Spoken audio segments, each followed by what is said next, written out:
2023. Exactly. On paper, Striker is the favorite, being seed 14 against Kiwian's seed 35, but these seedings in this matchup I feel like are almost meaningless because we are talking about two players that both missed quite a lot of time, especially Kiwian did. But it's essentially the return of two players that we haven't seen for quite a while in this scene. It's gonna be very interesting to see how this plays out, especially because we got an English versus Malians matchup, and also some gift subs flying in while I'm telling you that. Show me that money. Big shout out to PDP and everyone else who subscribed. Saw Lash coming before that. If you have got the primes, drop it. We are getting close to the golden number. Just 15 away. And I'm sure you guys are going to be able to tick that box. I don't know what you're going to do for tomorrow. Screw it. There'll be plenty of games for you to sub there as well. But keep them coming as we're going to keep the action coming. We're hopping in to another best of 5. Game number 1 to see who's going to qualify for Golden League 2 between Kiwian and Striker. Indeed, spawning on the left side, it is going to be Striker with the English using the pink color, and Kiwian is going to be playing in orange using the Malians over here. Are you surprised about this civilization matchup, or is this something in line with your expectations going into Rocky Canyon? So I think Malians can kind of like still do what they do on most maps, right? Like if it's open, it can work. It's the whole idea of just the perimeter garrison spams kind of strat. I feel good we could kind of see it anywhere. Kiwian is a recent resurgence. He's been kind of AWOL for a while. He's been practicing with some of the known pros. Probably very quickly caught on to the Zerg-like strategy here. And I'm going to throw out an RNG guess as 33% likely to be right here. I think Kiwian, aka Top, was a Zerg player back in the SC2 days. So it probably feels like coming home. Yeah, dude, so if I'm right on that, just say it like you believe it, right? I oh just no, he's a believe Terran you player. blindly. Oh no. Oh, he was a Terran player. I've spat in their faces now. StarCraft 2 will never have me. Oh well. Oh dear. But interesting part on the other side is Striker picking English here. Because like we can dissect this a little bit. For those that are unfamiliar with Dry River, I was looking forward to flaming Biddlin for this one. His naming conventions suggest he's at the bar regularly. Doesn't really look like a river, does it? Well, as the name indicates, it's dry, right? If it was called a wet river, you would expect a river to be there. But this is just a very dry river. But it's like, it's just puddles. As I said, it's a very dry river. But like, if a river's dry, it has like a bed, right? Not the kind you sleep in. I mean, this commentary is probably gonna make people want to sleep, but it's like it retracts, it sinks. Like Rocky Canyon. Like, do you get what I mean? Like, because Rocky Canyon has a drop in the center, like a river was there once upon a time. Maybe there was a river here. It was just bigger. Maybe this entire thing is the river. It's just super dry. I just like really screwing with Biddlin. All right. Back to the game, Shout folks. out to him. He's hard at work with his... It must have... He's probably just got the names mixed up. It's all good. Much love, Biddlin. Big shout out to him for all he does for the community, making a bunch of maps. If you don't like any of the maps, definitely complain flame him. elsewhere. But if you love the maps, heart him as well. All right. Don't go in his DMs, though. Be nice to the guy. Mansaquari on one side from Kiwian, he's going to be the first one to feudal.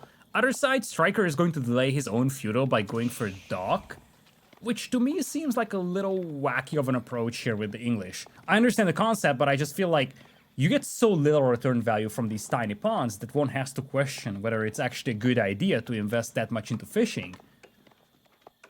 It's like not bad as the English, right? Because it's cheaper. But it's like I don't think you want to over leverage. I think you're actually better to spread across multiple docks. This is why I actually think this might be a decent map for the Abbasids as time goes on. Even more so when we see it in action in the main tournament on the new patch, where the Abbasids are. I don't know, man. Like the Abbasids, like you've seen the notes, you've seen what the Abbasids are about to turn into. Like when we see the new Abbasids in the main tournament, it's gonna be like that scrawny person you knew in high school that you meet up with one of those reunions. And they're like full 6-packs. They could bench press you and your sister at the same time. You just don't know what happened. All right. I'm gonna take that. Was Was that? I don't feel like that was too specific. Like I would actually, like I'd happily admit if I'd been bench pressed by someone, but And that was oddly specific, let's just say that. Anyway, stable play from Kiwian, and this actually raises a lot of questions for Striker, because he's actually pretty slow going into Feudal, as you would expect from someone who is going for a dock at the beginning. But that means that there is gonna be cavalry out for Kiwian by the time the first longbows make an appearance, and this villager feels like he's gonna have a bit of an issue with the wildlife, not just the enemy cavalry. I really actually do like Kiwian's opening. Like, I remember saying when the Malians came out, they should be the #1 pro scouting civ. But having like this type of spawn with all these exposed docks that are unprotected on a delayed feudal timing, as you will, just is brilliant for Kiwian to exploit. It is, and you see he's upgrading his scouts right now as we speak. And as you said before, this still means that he could just go for the professional scouts build eventually. I like this combination quite a bit. He's gonna have a decent torch damage output, and don't forget, Striker can't even go for Spearman in Dark Age, so the first time he could go for Spears is upon hitting Feudal Age. And even if he does, I don't think he has a barracks right now. Actually, he does. So, first couple of Spearmen coming out. Question is whether they arrive on time, because I think that dock was heavily damaged already. Yeah, it's always been the tough thing with the English. Like, it's easy to forget as well. Like, if you're just casually tuning in every once in a while the English, you're so used to being a feudal fast, you forget that your only option for melee, your only option for military in the first age is men-at-arms, which is just not a valuable choice, especially against a unit that can easily disengage. Now, up to 6, like, is he just... Dude, Kiwi, all right, dog, like this guy kind of earned his stripes as a filthy Mongol spammer in the early days. Back in the days where you could just mass scouts and cheese someone out. Well, it's a year later. And I think we're going to cheese someone out with scouts again, Lidakor. Exactly. There goes the dock. I don't know what was queued up in that dock, actually. I forgot to check. If that was a combat vessel, then this is a big one, because having just a single galley out there to pepper down reinforcements crossing could have been somewhat valuable for Striker. Obviously gets a full refund this way, but still, whatever that was queued up in that dock, it didn't finish. What makes it worse is because you invested in this racks and went spears that can die in these small quantities against so many scouts, you don't have a military vessel that you were just talking about. It's heavily delayed. Like, he's just getting handled. Like, remember, folks, these are not baby scouts, all right? These are warrior scouts. Boom, boom, bam, wale. I don't even know if that means anything.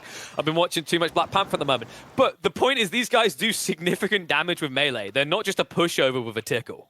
Exactly. In case you missed the last couple of months of Age of Empires 4, basically the Malians can upgrade their scouts to be a quasi-horseman, so to speak. But obviously, the cost is smaller on them than you would have for an ordinary horseman, so it's actually a pretty good in-between a scout and a horseman, and the value in these is pretty good so far for Kiwian. You have to back away with the half HP dot, though, as the archer ship does come out. And there's this one scout, and you might notice someone else appearing. There's a switch up here. I hope you're comfortable on your sofas, because they're making an appearance here as well. I'm not sure if Kiwian wants to commit to that long-term, though. Decent amount of armor on the unit, but with this many spears coming out, you are somewhat counted. Yeah, and look at the timing of the Farimba garrison. That's obviously what you're getting out of this. If you think about the investment that Kiwian made into the army, it's actually little. We're talking about a handful of scouts and only a sofa. That's it. And behind this, obviously, he had the passive gold trickle from the pit mines. And at the end of the day, he spent little resources on making army, yet he could still kind of force the issue with Striker. Force Striker to keep investing into Spearmen to defend these docks. And now, he's going into Castle Age, and this is where really the Musafati warriors might make an appearance. And you have no answer to Musafati warriors. Yep. Like, none. This unit is getting tweaked down because it's so strong with the Farimba garrison strat. You're a mile behind. Like, you've actually reinvested in getting access to the docks. Even with the food gathering, it's not going to be a quick one-up. Even if you get that quick one-up, by the time you're there, probably talking at least 20 units spawning out the Farimba. Musafati are going to wreck your world. I love the Javelin opening from Kiwian, though. Understands that spears can easily be countered, and the longbows are going to be handled heavily by the Javelins. Exactly, he's going to open with the Javelins. He still has the scouts around, by the way, being annoying with them, trying to burn down those docks. And I would expect him to continue trickling in some cavalry units just for good measure, because this would also give him a lot of mobility, so he could start flirting with the idea of going for some raids inside the enemy base. This is just rough to watch. Like losing longbows for free like this. Finally moving out to try and torch down the pit mines, but plenty of gold to work for the moment for Kiwian. I think the interesting thing about like going javelins and then going to Musafadi is like javelins makes a lot of sense if you see mass longbows, but you're not really seeing that. And the other point of value for going into like Musafadi is you are going to need a unit to burn buildings, right? Otherwise, Striker will still get his eco. Meantime, the hurler boys are out. Also, cool thing, if I'm not mistaken, I think javelin throwers have more range than archer ships. I think archer ships are either 5 or 5.5 until English get admiralty for the extra range. So you just die to javelin throwers with no answer. Yeah, that's the thing, 6 right? tile range, right? And then, okay, 6.5. Okay. I'm getting muddled up. My bad. I think it's like, does Springwoods have less range? Oh, it's been so long since I've looked at those numbers. I know. What's the world come to me? Come to me not looking at numbers. Well, at the end of the day, Kiwian can just make 1 or 2 of his own springboards and just snipe those ships down from a distance. That's something he will have to do, because Striker might just fortify every single pond with combat ships, trying to prevent enemy units from passing by having ships around. Okay. But hear me out. You just build enough javelin throwers that you run in and one-hit them. Or you just make 2 springboards and snipe them down from 10 distance. Yeah, but you see, the problem with that part of the plan, Lidakor, is I can't build springboards out of my Farimba garrison. But have you heard about making alternative buildings, KP? Have you heard about playing the Malians? Good answer, good answer. In the meantime, Castle Age coming in here for Striker. He will intercept this villager in here. Doc will complete. Yes, it does. Lee fail. Oh, God, that was close. Demo coming in instantly. You gotta be careful here for Striker. That's your whole army. So, usually if you've been playing a decent amount of E4, you know the perfect timing to pull away for a demo ship. Okay, Striker doesn't know the perfect timing, but he'll give it some wiggle room. Yep, that's fine for the time being, but this buys some time for Kiwian. Now, Kiwian does have quite a lot of passive gold income here, but there are a couple of things that he isn't really doing. One of them is gathering relics. He only has just 1, despite being in Castle Age for quite a while. No sacred sites being capped so far, no Springles to snipe ships down with, and now his opponent does have a second town center. So Kiwian's gonna have to get some additional economy for himself if he doesn't want to fall behind. Could even be trade if there was a trading post on this map, but there isn't, right? Or I'm completely blind. Nope. Bidlin hates trade, guys. You heard it here first. So, Malian trade, not an option. All you can do is go for the passive gold income. There is plenty of gold on the map, though, right? There's loads for you to exploit. I'm just kind of underwhelmed by Kiwian's Farimba push. Like, I like the scout play. I think everything was good up until then, but it feels like he jumped the gun with his initial fights. We've seen that a few times today, where someone feels on the clock and they rush a little before they have the appropriate quantity. All of a sudden, I actually heavily favor Striker's chances in this matchup. Yeah, obviously, as the game slows down and as trade is not available for Malians, that English late game increases in importance, and the slower this game is, the longer it goes, the better you fancy the chances of the English player. I'm thinking what Kiwian can do here. Like, he's trying to layer in some sofas. If he goes on the raid, right, like takes the main fight, somewhat draws it, but has sofas like wiggling their way into the eco of the English, it looks good. But you are on the clock, most definitely now. Like, Castle Age ticked on both sides. It was a King's Pass build, so Striker's going to escalate his economy. He still has access on the ponds, and is probably going to look to spread that to additional ponds. In fact, I think he has on the west side. Tick-tock goes the clock. Like, you've maybe got about 10 minutes before you get swarmed.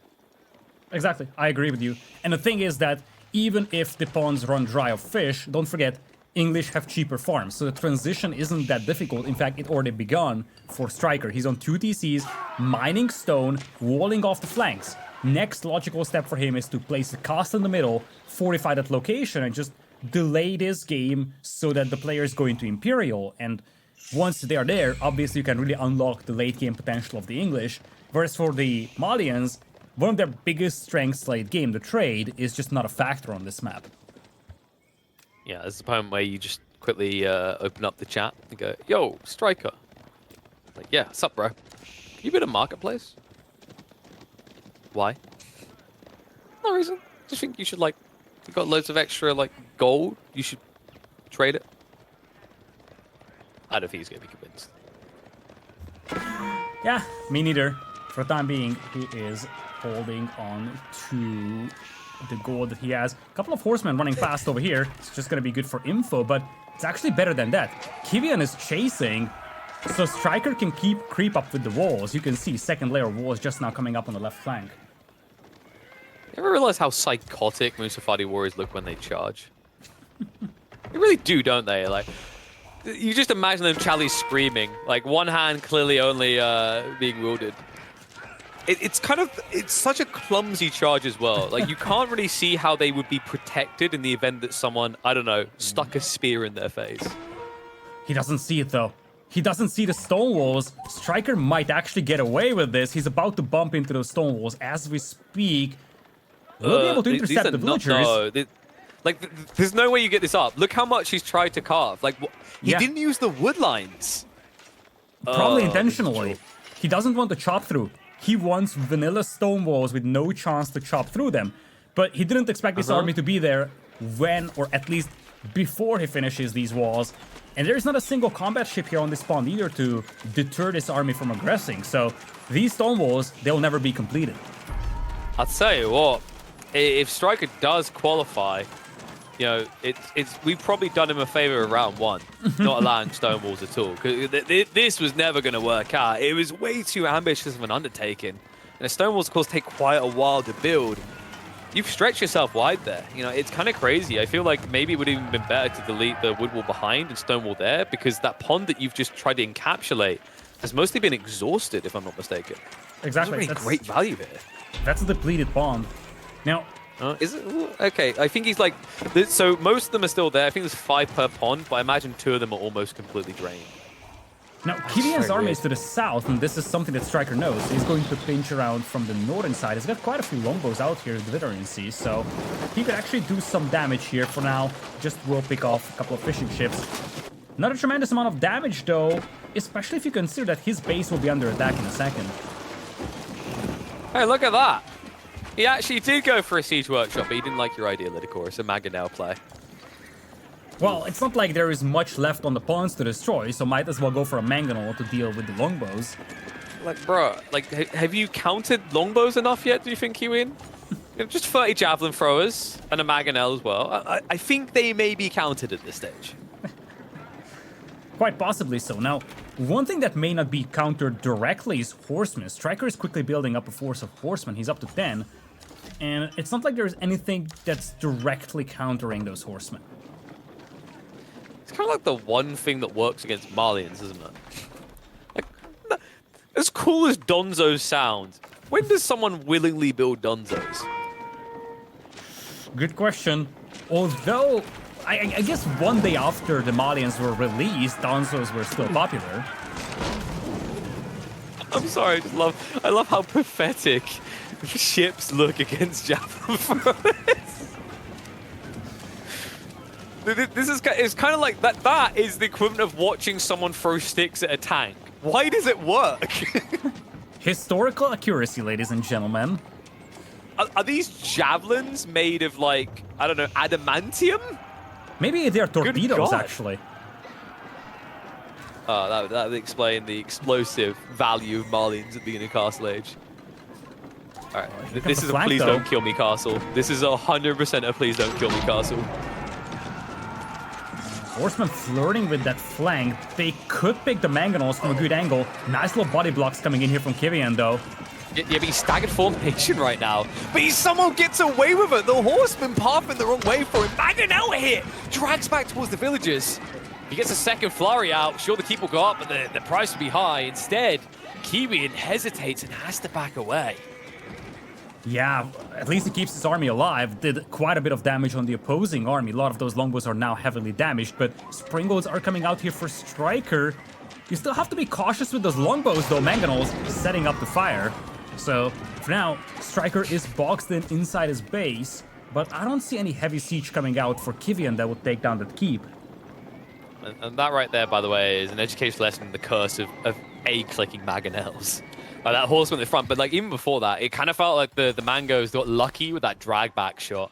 It's kind of crazy. I felt like Kiwian, he's moving a bit too fast with his infantry, and then he falls back to defend the Mangoes. But then he's essentially body blocking Mangoes from moving in range. Castle definitely was always going to go up, but you probably could have taken out maybe like a third of Striker's army plus 5 or 6 villagers alongside it. But instead, we'll just reset, go for the north side. When you see someone build a castle, Lidakor, what do? You build your own.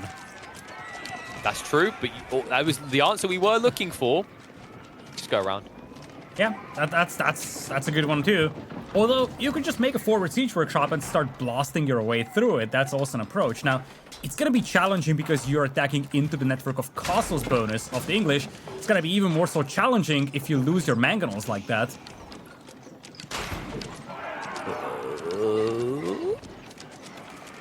No, keep it alive. He's got sprints of his own now as well, so he's still got a mango to hold hostage. Like, this is the thing, Kiwian doesn't even need mangoes to win this fight, right? Like, javelin throwers counter longbows. It is known. So really, if you're a striker, you need to now find a way to like get enough horsemen to just surge a fight. The problem he has is, as you can see, he's having to sidestep into siege to now address the castle that's in his face. Now, let's go back to that question you asked 2 minutes ago. When would a Malian player be willingly building Donzos? How about the 2 Donzos that we have for Kiwian right now? Ooh, 2 whole Donzos, Lidakor. Whoa.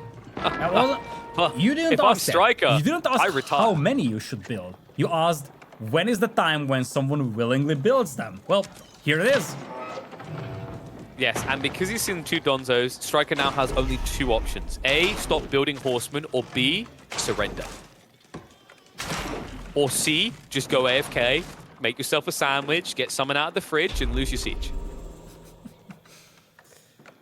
Now, this could be concerning for Striker, because you see down south we have 2 sacred sites captured by Kiwian, and the third one is probably the most fortified of all, with the keep and the army being nearby. So, out of nowhere, we're going to have a sacred site countdown starting right now for Kiwian. So from this point on, Striker has to find a way to decap one of those sacred sites. Now, the easiest ones are to the south. I'm actually curious whether Kiwian is going to start walling these. Could easily be just a distraction, don't forget that. Starting the timer, forcing Striker to move out of his base, and as he does that, you push in. You know, it's kind of funny that the Civ that's usually toxic and slowly poisons the game is going to literally experience poison this game, because Kiwian's actually poisoning those arrows up. So he's prepping for this horseman with archers, funnily enough. It kind of works, right? You can just salvo into them, and sure, they've got this ranged armor, but they can't do anything against the dots. Sofas, in the meantime, are going to park themselves in the backside of the base, but haven't got enough time to wait around. But just dragging attention away here gives you a potential in on the front. For sure, it's just a distraction. Especially because when Kiwian started this push, he didn't know the exact number of horsemen Striker had. If Striker didn't have this many horsemen, it would have been much more difficult for him to just pursue these and clean it up, right? If Striker had only a handful of horsemen, this would have been a much more threatening approach. For now, this is a great distraction for Kiwian, and this is something that he can leverage to try and focus on the middle, possibly even pick off the Springolds as Striker isn't looking. But he does. Ooh, he's wiggling in. He's out-trebbed as well. Like, he's going to lose his castle quicker, I think, at this rate. That's no big surprise. I mean, we're talking about network of castles, but there's no network of castles. Yeah, but the network of castles is not triggering, right? Like, it isn't. I'm noticing a distinct lack thing. of golden auras. That's why it's smart for Kiwian not to push him with the Springolds. He doesn't want to trigger that aura. Yeah, he's actually finessing the maximum range. Really well played by Kiwian there. And also keep in mind, because Kiwian has like most of the map, he's got access to more stone deposits. So let's say we're doing this.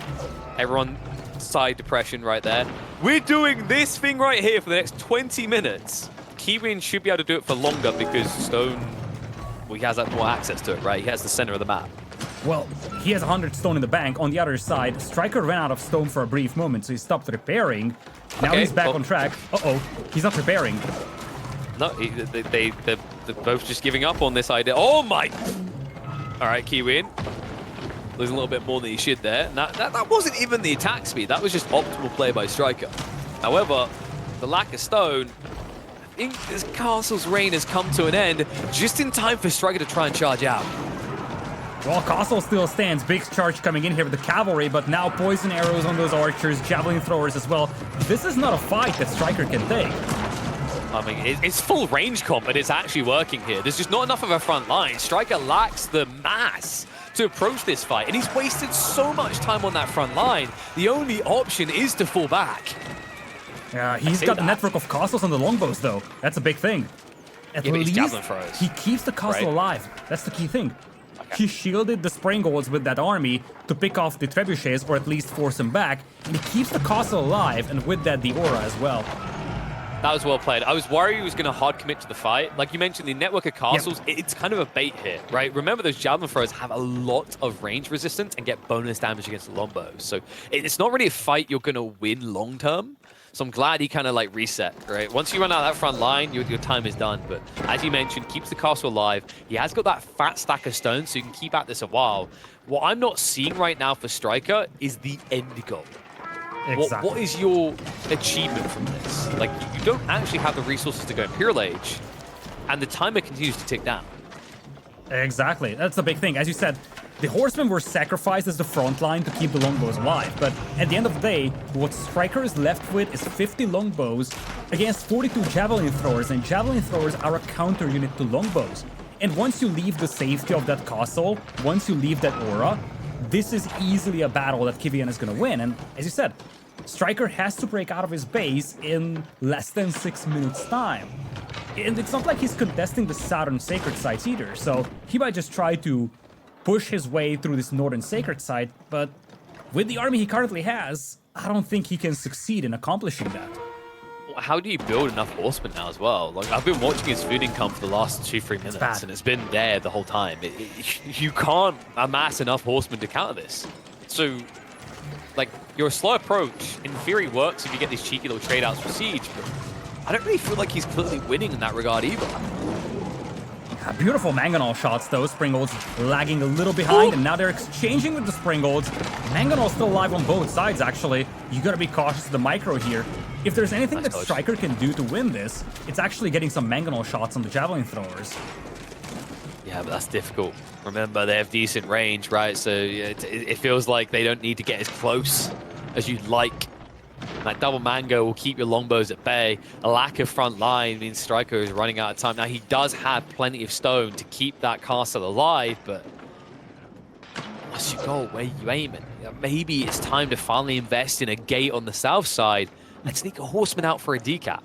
You have to. Resetting that timer could get you far enough into this game. Exactly. This is the same thing I'm thinking about. If you reset the timer, you can drag this game out even more, and that slowly swings it in the favor of the English. But right now, the big concern for Striker is that 4-minute timer. He's not moving out for sacred sites, though. There's bigger concerns. Kiwian's going Imperial Age. Uh-oh. He just shoveled all of his gold into food. He traded over. Uh-oh. And I think it could be... It's the Great Bara. Yeah. I think, yeah, he's going for the Great Bar. He could have actually dropped the Fort the Huntress on the front line here and had that defense, but it's like his villages aren't close enough. It's too much of a gamble. This is going to give him flexibility in the fights by just triggering off festivals. And remember, like, we are, what, 3.5 minutes away from a victory? You know, Striker might be forced to jump the gun. He only has soon 20 horsemen to go. That's not really a sizable force to breach. Especially now that you're on the clock, you feel that you have to go anyway, because if you wait, you're going to be fighting against elite tier units. Exactly. The moment he sees Imperial Age, he's going to have to go, but he simply doesn't have the army to fight this one.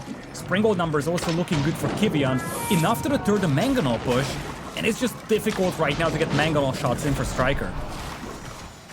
Exchanges out here, mangonel starting to fall, tech up complete, Striker gets the bad news. Attack speed on his side, he's going to have to push out and just commit. There is now or never. Mango shots hit the backside though. Striker gets struck where it matters most. Longbow quantity's not looking good. Mangoes are at least finally gone, but Kiwian with enough army left over to drag this out. Yeah, Network of Citadel still affecting some of those longbows, but the Sofas come charging in, getting some good hits on the Springolds. For now, it's a retreat for Kiwian. He wants to attack, but look at this. He's just posturing behind the sacred site. At this point, he gives up the ground and forces his opponent to move out. Now, Striker is going to try to keep drop this. He's got the stone for it. He needs the aura. That aura is the only thing that could be the difference maker between the two armies. Or even better, a Berkshire Palace right on the sacred site. The traps. Where did this come from? Where did he get this resource drag? Oh, Trebuchet's going to try to counter it out. It's going to be tight. It's going to hit him pretty damn hard. Commitment now. Kiwian starting to move forward. Javelin throws trying to whittle away. Remember, we are out of network of Citadel's range. You can see a lack of gold aura over everyone. It's a hard commitment and a massacre at that. Kiwian just trying to butcher the peasantry, but the horseman commitment in is going to clean him up. Kiwian has to back away or risk losing the entire army. You say entire army, but there's little left for him. Only a handful of javelin throwers.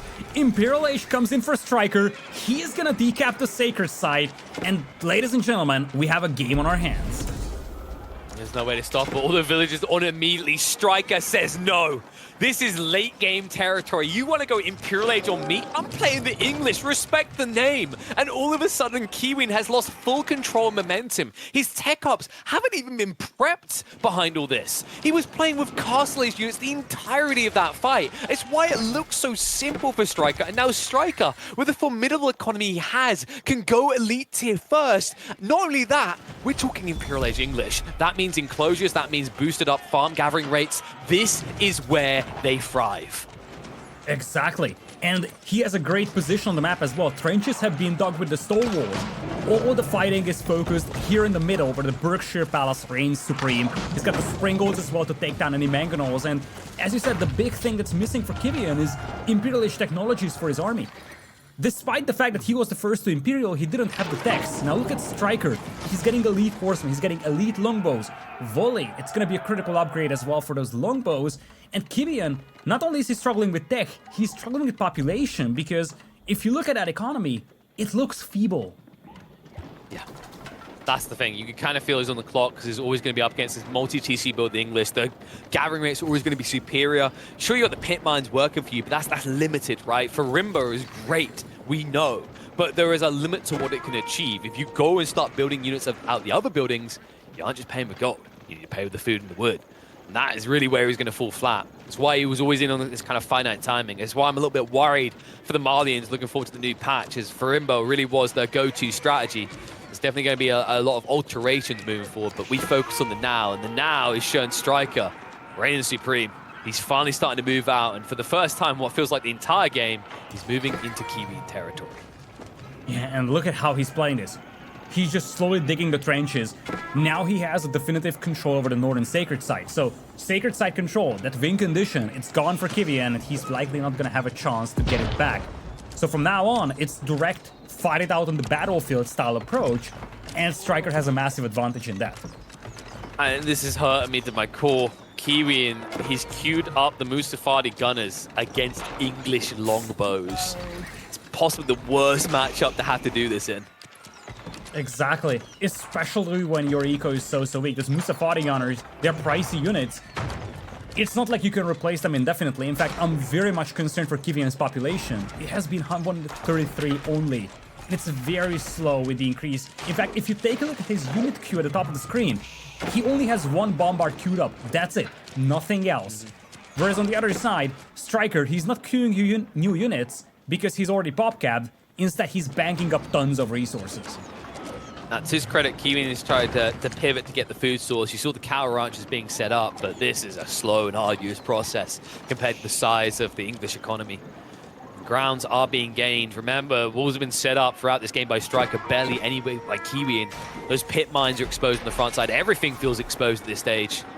He's going to be forced to react and put out fires left, right, and center. And all the while, you know, Striker's going to keep on pushing because he's pop-capped. Exactly. Striker is going to start pulling production buildings to the front, and from that point on, it comes down to unit spam type of approach. I wouldn't be surprised to see Lancers even being mixed in at this point for Striker. He's swimming in food and gold. He's going to lose most of the longbows here in this direct battle unless he jumps on top of the walls, which he refuses to do. But seeing the unit composition of Kiwian, I think Striker would be more than happy just sacrificing the longbows, replacing them with men-at-arms or knights. Like, walls? Who stands on walls? That's not honorable. It would make it very easy, though, to be honest with you. 9-tile range on Lombos in that area. Horseman also saying it's not honorable to attack unarmed villagers. Okay? Oh, those guys have got weapons. Let's kill them instead. Looks like the gates will be broken through here. So Kiwian's going to have an angle.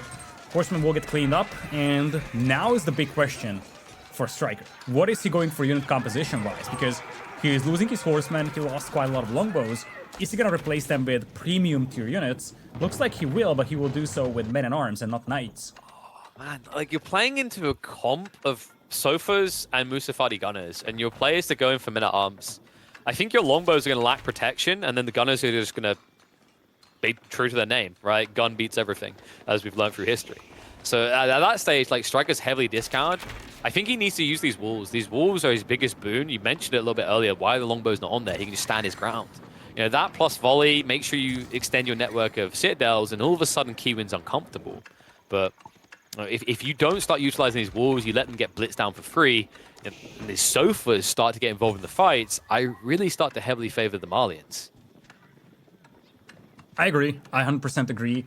At this point, it's going to be a heavy archer composition for Kiwian. He's got a decent front line of Sofas as well. Musafadi gunners being mixed in as well.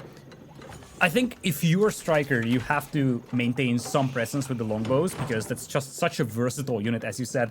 And it has a good matchup against everything that Kiwian has on the field right now. But you need something else as well. Could be Horsemen, could be Knights. But don't forget, Wood is limited on this map as well. So, especially with the English that have that passive trickle of gold, you may actually consider going Lancers instead of Horsemen in the long run.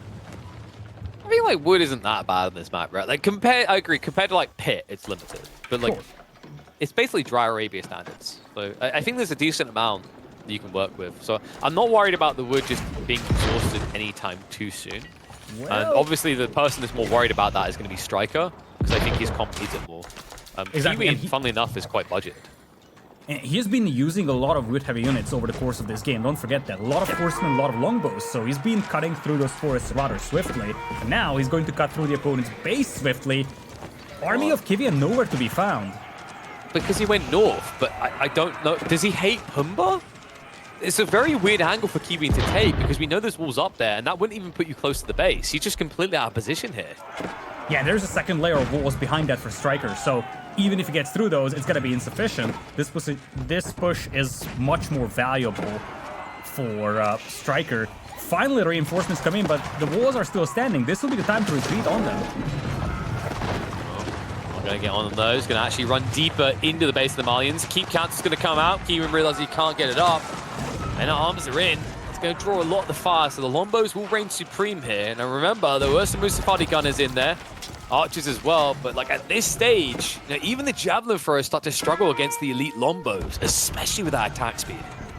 Yeah, villagers are also getting mowed down over here. Kiwian is down to just 80, and don't forget, sure thing, you have a lot of passive income, but so does the English player, so it kind of cancels out to a certain extent, and when you're down by 40 eco, you're going to struggle replacing your units. Didn't he send in like 12 men-at-arms? Only about half of them die? The northern side, God. I see sadness. There is a yellow blob on the north, which was intended to raid the base of Striker. But Yeah. as I said, Striker has a second layer of walls, something that Kiwian didn't know about. So those sofas, they found absolutely no use for themselves, but they could have been so much more valuable here in the middle. Kiwian tried to raid, but it didn't pay off. That's the weird part of the gamble, right? Like, I get the need from Kiwian. He understands that this just turns into an attrition war he loses. It's the English, right? Their economy is just better. But this wraparound is completely blind, and he commits to it as if there's no possible realm in which he's built a wall. It's such a flip of the coin type play, and unfortunately for him, when he was looking for heads, he got a tails. Yeah, Sofa's now making an appearance, but look at the flood of men-at-arms. Oh We're up to my God. 55! How many villages was that? I'm just paying attention to the little orange tunics on the ground. I mean, pour one out for the Malians that were. Wow. This is over a double up now. Exactly. It's 200 population against just 107. Resource bank is empty for Kiwian.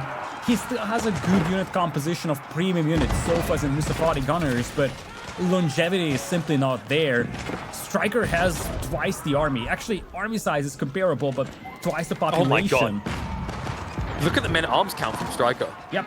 We've just hit the one brain cell like approach to this game now. Me English, me late. One unit. And it works, right? He's going to gain ground. These Sofas aren't the best units to counter out. It's just chunky unit versus chunky unit. But the men-at-arms are cheaper.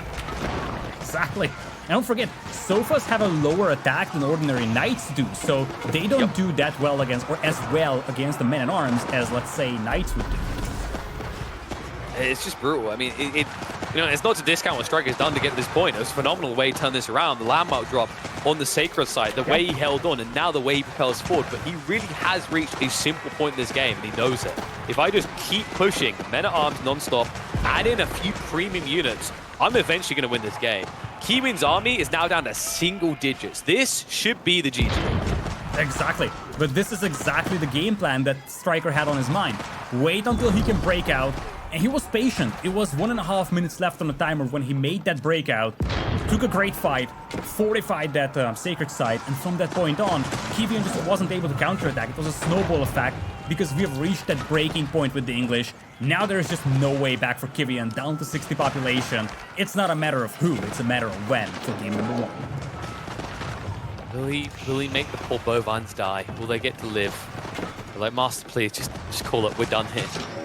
I've somehow let you take chunks of food out of me without killing me. I guess the thought process there is that it's milk, right?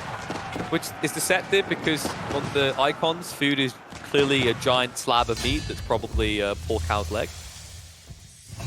Okay, that's too much deep thoughts for AoE4. We'll call it there. Game 1 will go the way of Striker. Phenomenal hold on into a late game boom for the English. Sees him come out ahead.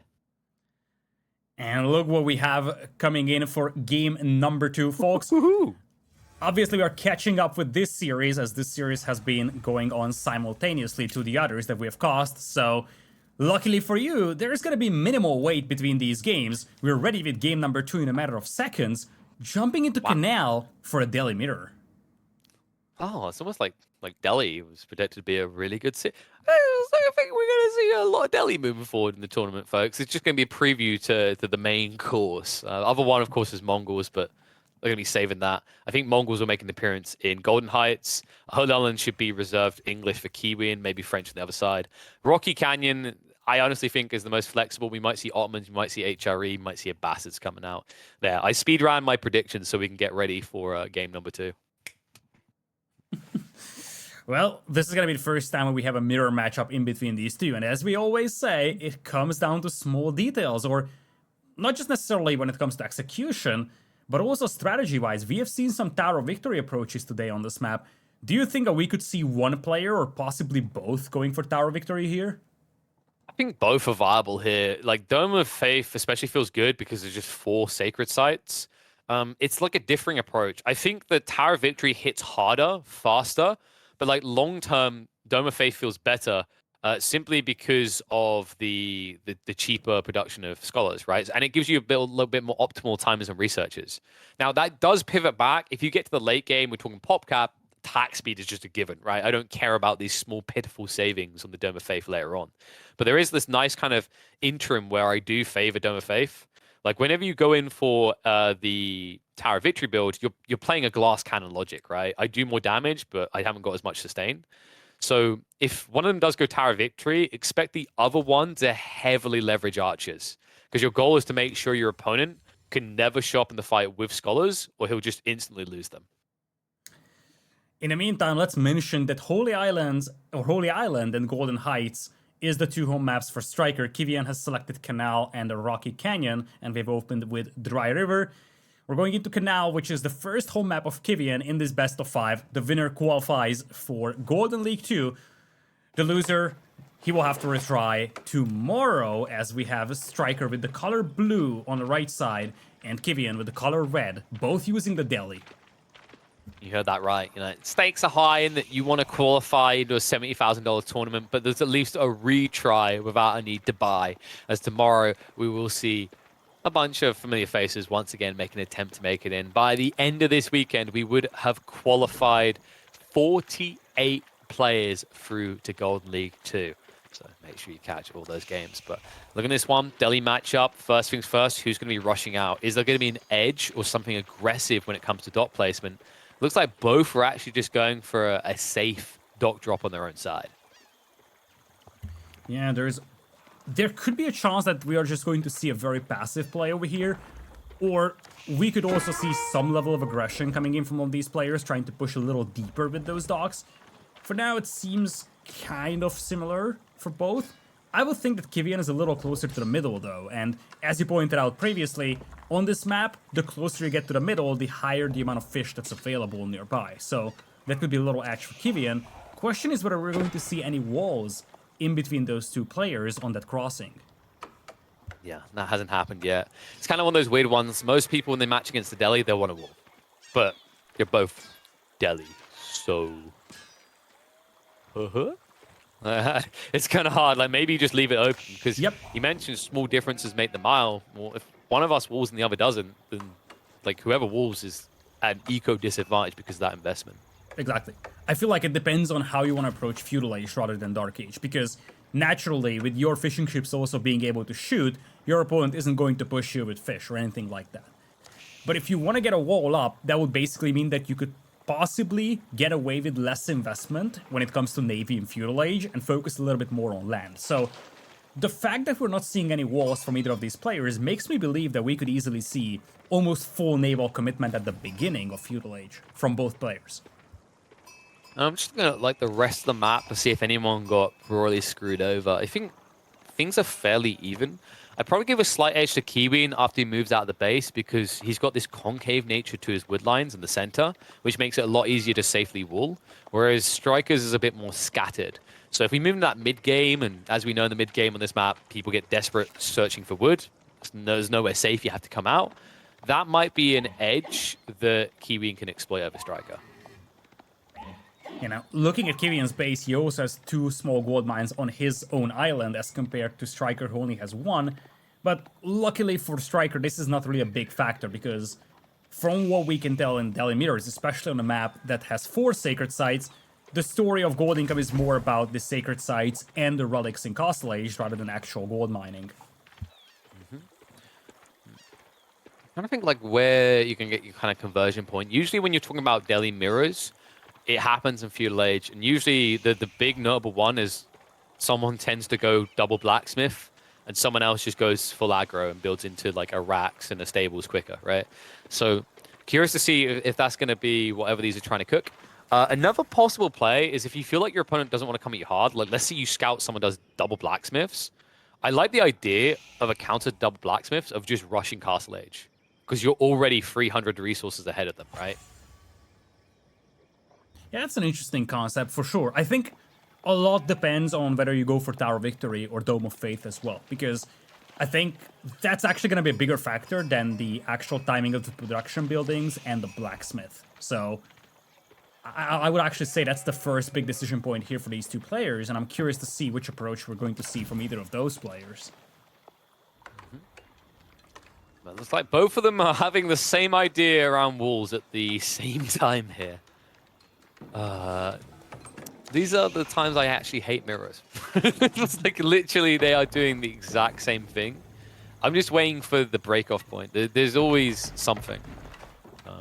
Sadly, like this is one of the unfortunate things about mirrors on water maps like this, is that the break-off point happens later because Feudal is delayed. Yep. But speaking of Feudal Age, here comes the Tower of Victory for Striker, rushing it up with 7 as well. So this, as you said, is the first break-off point, because there is the Dome of Faith for Kiwian and Tower of Victory for Striker. And I'm not gonna lie, KP, I think Tower of Victory has a much bigger upside over here in this specific mirror matchup. Yeah, it's like the only problem I do see is it's a very open map and horsemen are good, right? So like, I said I like Tower of Victory if you're leaning hard onto archers, because it means if your opponent tries to heal in a fight as well, like your attack speed should allow you to reach critical mass to kill skulls quicker. But if you wait past that point, the edge goes with the person who has Dome of Faith, because naturally they should have more scholars as they're cheaper. So like, there is this weird kind of threading the needle when you go for a TOV in this mirror matchup. I feel like Striker needs to do more in the first few minutes as a result of this, and I think that's going to be his goal as well. Sadly, because you're not going Horseman, or like, you know, not immediately, you're probably going Archers first, it means you can't necessarily respond on the flanks as quickly. Yeah, that's a good point indeed. It's an interesting aspect. Oh, look at that. Walls coming up for Kiwian. Now, What? as he's doing those walls, I love it, because one of the things I wanted to respond to your point about the cavalry versus infantry approach here is that as much as this is open playing field, both are playing Delhi, so fights may be condensed to the sacred sites or nearby areas. So having that mobility advantage might not be a decisive factor for Kiwian. Now, walling off 2 sacred sites allows him to have, at the very worst, an even amount of sacred sites as his opponent. So he could use the mobility of those horsemen to just hit the opponent's eco because he doesn't have to defend these sacred sites. Actually interesting with Kiwian going for this build, though. I didn't expect him to commit 2 villages. The intriguing part about the way this is now played out is like Striker wants to do the same thing, but he has to go for Spearman.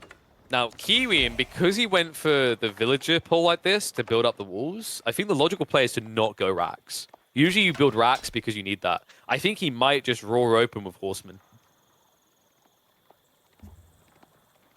Yeah, for Although, now, you know, in the meantime, a lot of wood being spent on this. True Ah, that. dude, it's so annoying.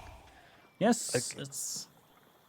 Well, like, I mean, from like how you balance your build, because think about it. Delhi players are used to 3 sacred sites. This is 4 sacred sites. And Yep. if Kiwian wants to commit to walling everything, like, you're investing a lot more wood. Also, because he chose to use villages, he's actually now like 80 resources a minute worse off than you would be with most standard Delhi builds. Yeah, I feel like this wall wasn't going to complete. It's just way too late. The ones on the north and the south are done, but as you said, it's a pretty big commitment, and it's not like those walls are impregnable. It's a matter of time until Striker gets through them. So this only works if you wall off, let's say, 2 sacred sites, and then you actually start establishing some map presence and dictate the tempo of the game. I don't work out actually like what happened here on the eco account, because Kiwian is 2 behind. Did he miss villager production, maybe? Quite possibly, because you have more fishing ships for him actually than you do for Striker, so it has to be villagers. Yeah. Like, I mean, he's 3 behind. That's pretty ugly. Like, And that's that's gonna hurt. rough. Like, I think it's the deviation it builds, though. Like we said, there's a lot of different things that happen on this map compared to other ones, and Kiwian did invest a lot of wood into not only fishing boats, but also the palisades. So it is possibly kind of like miscalculated and didn't have enough food to produce villages indefinitely. Very possible, and now his build starts to kind of fall apart, I feel, because you see that this sacred site that is closer to his base is getting walled in. He's got the first horseman out, but that's not going to do anything. And then Striker can break his way through the walls of the south and the north, and he also has the sacred site close to his base. So this is actually the worst case scenario right now for Kiwian. He's got the walls, but no units to defend them with. And Striker went mass spearmen and into archers. So, like, he's miles ahead of Kiwian. Kiwian started pushing horsemen and didn't actually rush archers. And it was Kiwian, right, that went for the Tower of Victory. But, no, sorry, Kiwian done Faith. And then Tower of Victory for Striker. It's like, I actually heavily favor Striker's position in this regard. Like, he's ahead on archer count. He has a ridiculous amount of spears. He actually has the ability to get control of probably 3 sacred sites by 11 minutes. And I don't know how Kiwian kind of matches that. Yeah, that's a nice little pickup over here, at least, but Kiwian is gonna have growing concerns, especially because he's also behind by 2 eco, don't forget that. Like, he did fall behind in economy, partly because he missed out on some villager production, we assume. So, we talk about this so often, it's a mirror matchup, small differences make the mile, and that's exactly the difference that Striker is looking for. It's also just him, like I said, it all comes down to the walling, right? Like, he done it very early on. That's probably where he missed resources that he needed. And the problem with this is, like, now you're in a situation where you can argue Striker's walling a lot, but his economy is a lot bigger. So in terms of a percentage of what he's using to do this, it's less. It's that kind of whole idea of how, you know, things snowball, right? It's exponential growth. So, like, essentially, when you make this much of an investment early on into walls, Not only have you idle villagers compared to Striker that's using military units to build these walls, but you've missed out on vital resources for key timings. It's put you behind in transitions. It's put you behind in everything, and it's going to put you behind in the next thing, Lidakor. Striker, ignore the Takeshi's castle. This is all just a big bait. Striker is gradually crawling towards Castle Age. I love it. I really do. If you think about it, especially considering that there is little aggression from Kiwian. He was just so slow building up his numbers. Striker sees an opportunity to just go Castle Age straight away. And don't forget, Kiwian missed out on the economy, the kind of opportunity cost there was with the villagers being used to build the walls. And sure enough, at one point, Kiwian is gonna be satisfied with the levels of layers that he has for these walls. But by that time, we're going to have Striker in Castle Age. And that basically will mean that Kiwian won't be able to hold these walls for long. You ever, like, get in a game of AoE4, make a series of walls like this, and then just, like, all chat message the person, go, I challenge you, solve my maze. You ever done that? It's fun. They don't solve the maze, by the way. The spoiler alert, like, when I done that to someone, they ignored it and just rushed my base and killed me. But it was a fun idea. Yeah, now, speaking of walls on the south gone, same thing on the northern side, so despite the fact that Kiwian has 3 sacred sites right now, at least 2 of them will disappear, or I thought so, but it looks like he's going to save the walls on the northern side. Now, we have 1 sacred site only for Striker, so passive gold income for the last couple of minutes was better for Kiwian. It looks like Striker is doubling down on Feudal Age, so he's not gonna go to Castle. He still has the option at this rate, though. Like, he has a decent amount of fishing. His gold is ridiculous at this stage. He just wants to clean up the army. And this should be an easy win of a fight. Once he wins this fight, it's going to force Kiwian to double down on feudal floors, and that's when Striker can just come in the castle. For sure, healing helps a lot over here in this battle. Don't forget, Kiwian has the Tower of Victory, but part of his army is actually horsemen in here, not a lot of archers to work with. So the impact of the Dome of Faith is much greater because you do have that healing power with the scholars on the battlefield. That's kind of weird to me because Striker built the Tower of Victory. Kiwian had Dome of Faith, yet Striker is the one arriving at these fights with... Wait, is it the other way around? I'm sorry, the top names are flipped. I think around. the top names are flipped, but we can check the bases for sure. If we check red, I'm pretty sure red... If we just want to switch around the top, if you Alt-Shift-F, it should swap the names around the top. I'll have the right way. Okay, so this is the Dome of Faith. Yeah, Dome of Faith is key. That's what... Yeah, so I was right. Yeah, so like Kiwian has not been using healing well in these fights. Striker is using it better. But the weird part is, like, it should be harder for him to risk scholars like this because they cost him more. Yeah, he's just being more optimal. Like, overall, this is just kind of a wash in favor of Striker. Exactly, that's a big thing. Like, Striker actually used more healing despite the fact that he has, or he's supposed to have way less scholars. Quite frankly, he is just 1 scholar behind his opponent, and this is actually, once again, a decent battle for him to take. He will also have some healing, and he's got the Tower of Victory to boost those archers with. And now he's going into Castle. Yeah, it's as expected. And interesting one's going to be House of Learning. So his goal now is just to probably move into Cavalry. He understands how this map works. When you reach 15 to 20 minutes, people have ran out of safe resources and they're just rushing out to the mid-map.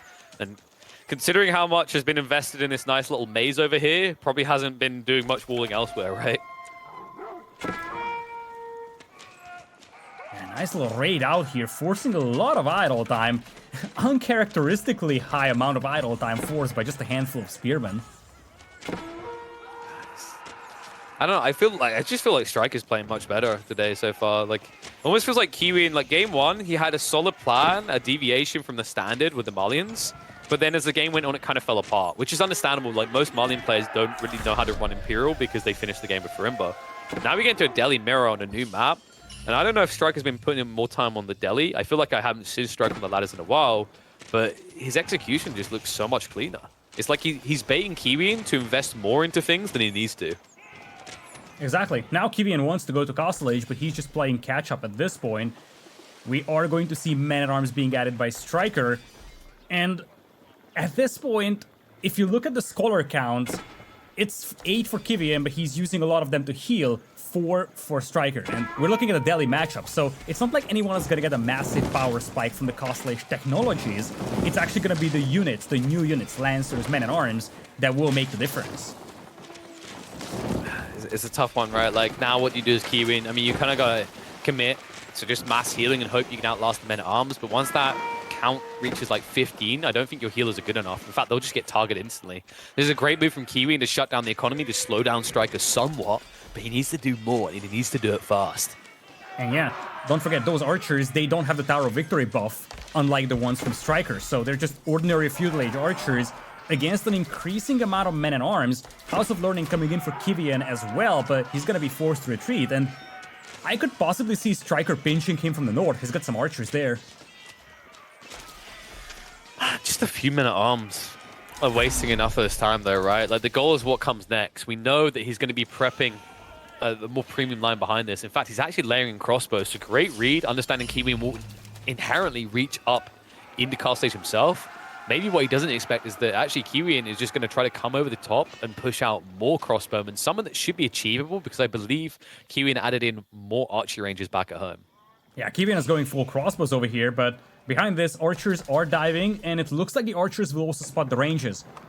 So Striker knows fully well that there will be a lot of crossbows coming, and look at this. Eco, not so great here for Kiwian. He actually misclicked the wood line, so a lot of the villagers are idle, and he may not even notice this for quite a while. I think they also get found distracted elsewhere. Uh-oh. Even worse than that. Oh, no. This is actually good, Lidakor. Have you been in that situation where you forgot about them and then someone reminds you by kindly attacking them? It's like, true that, but you know, it's not like anyone is working right now, KP. Yeah, but you know, it's like, oh god, I'm gonna get animal abuse people in my ears, but like, you know, when your horse is like you want it to go fast, you're like, yeah, you like spur on the side. It's kind of that thing, right? Looks like Striker, he is going to... Yeah. Where are the crossbows? I think they're just now catching up here. Quite a few villagers will fall victim to this. I like this a lot for Striker. He's going to get cleaned up here by the archers, the crossbows, but so many villagers died for Kiwian. He's down by 14 eco, and don't forget, he's got 1 sacred site against 3, and he's also losing the relic race. So this is more than satisfactory here for Striker, trading off those men-at-arms for the villagers. Yeah, and it's what you want to do, right? Men-at-arms, the longer Castle Age goes on, the less valuable they are. And the cool thing is, because you're already that far ahead in terms of your tech-up timing, Kiwian can't just think men-at-arms himself. He might try to layer in some lancers, but if he masses men-at-arms, he knows there's probably already crossbows prepped for him. Breakthrough, though. Looks like it's time to try and make sure that there's never an economy on the water. But I think the goal here for Kiwian is deeper. I think he wants to go all the way up to a river and essentially use all these fishing boats to eventually kind of be like a park spot outside of Striker's base. Yeah, now looking at the food income of Striker, I'm not super impressed, but he's got a lot of wood and gold to work with. Might actually use it on demo ships. Nice little reaction by Kiwian. Even if it connected, though, it wouldn't have destroyed the monks. There's just too little damage from those demos out there for that. Yeah, 85 damage on a 130 health unit. Good luck with that one. Home Blades is still nowhere near done. I've got a creeping feeling that Striker either A, doesn't have many scholars banked, or B, forgot to click it. He forgot to click it. Or he used the House of Learning on something else, because that tech just now started for him. Yeah, but why would you use it on anything Yeah, else? exactly. I just said the theoretical possibilities, but yeah, it seems very likely that he just forgot to click it. Dude, look how quickly they just all die. I mean, this is an absolute massacre. Men-at-arms, 5 ranged armor, like crossbows only now crawling out. Kiwian has got plenty of crossbows to counter this, but like I said, this is just like the first wave. Striker should have more coming behind this. Striker's also built a secondary TC, so his economy lead is going to accelerate now. Yeah. And in the meantime, fishing ships all got sunk on the river, and the moment Kiwian sees that, he's going to tap out. Striker, quick strike from him, makes this 2-0. But some match point very early. I said it midway through that game. I think actually Kiwian, you know, he's got some idea of these builds, but it almost feels like Striker's had more time to put in. He just seems a little bit more comfortable with these matchups, just a little bit ahead. You know, in that last game, you saw how Kiwian was meant to be the tempo set. He'd done a great job, wasn't able to close. And in this mirror matchup, like, this just looked clean. Small kind of infractions that cost you the game. We mentioned at the start, but like, as the game went on, we noticed Kiwian was missing a few villagers. He must have missed 2 or 3 villager production in total. Striker just a little bit clearer with his goal early on. Weird Takeshi Castle's activities as well as walling too early from Kiwian. These small details are all it takes. And now, with Striker on match point, we take to Rocky Canyon, where he's going to be whipping out the Mongols. A little bit surprising, as I expected them to be safe at Golden Heights, but maybe Striker just wants a quick victory and a quick early finish to his night. I wouldn't be surprised. There are still some very fancy civilizations available for Holy Island or Golden Heights even. He doesn't have the Malians available, but HRE could be an idea for him. We have seen some Abbasid shenanigans on Holy Island earlier today, so he still has good options there, but as you said, he has momentum right now. It's 2-0, it's match point. Might as well bring out the Mongols and say, okay, let's finish this game number 3. I want to go to Golden League. Yeah, I'm trying to think how this is going to play out because we've seen Rocky Canyon as a really open, exposed map. Like in theory, French can exploit that, but historically thinking Mongol versus French, like Mongols just come in super early with the outpost play, right? And they slow down your timing. And then if you ever fall for map control, like let's say you get blocked out of gold as the French player, so you'd have no way of raiding. If I'm the Mongol player, I just go and fish around the center because I think if I recall correctly, there's like 2 ponds. Was there 2 ponds? I'm pretty sure there's 2 ponds in the last spawn. Billard, you should know your maps inside out. Tell me in the chat. I'm pretty sure we saw 1 or 2 ponds. We'll find out in a sec. Well, how about 4 ponds over here as we jump into game number 3. Don't get confused on the score, folks. It is a 2-0 lead for Striker right now, not Kiwian. This is match point for him as he has the Mongols in blue. Kiwian is going to have the French in red, as this is, as I said, a match point for Striker for a chance to qualify for Golden League.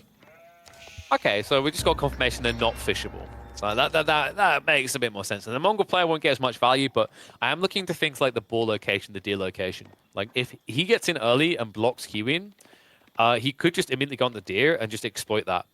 But it all comes down to the gold. A gold spawn that is forward of Kiwian's TC. So an exploitable detail, and Mongol's got a Mongol dog. You know, if you're playing this Civ, there's only one way to open up against the French, and it should be Uvu into Rax.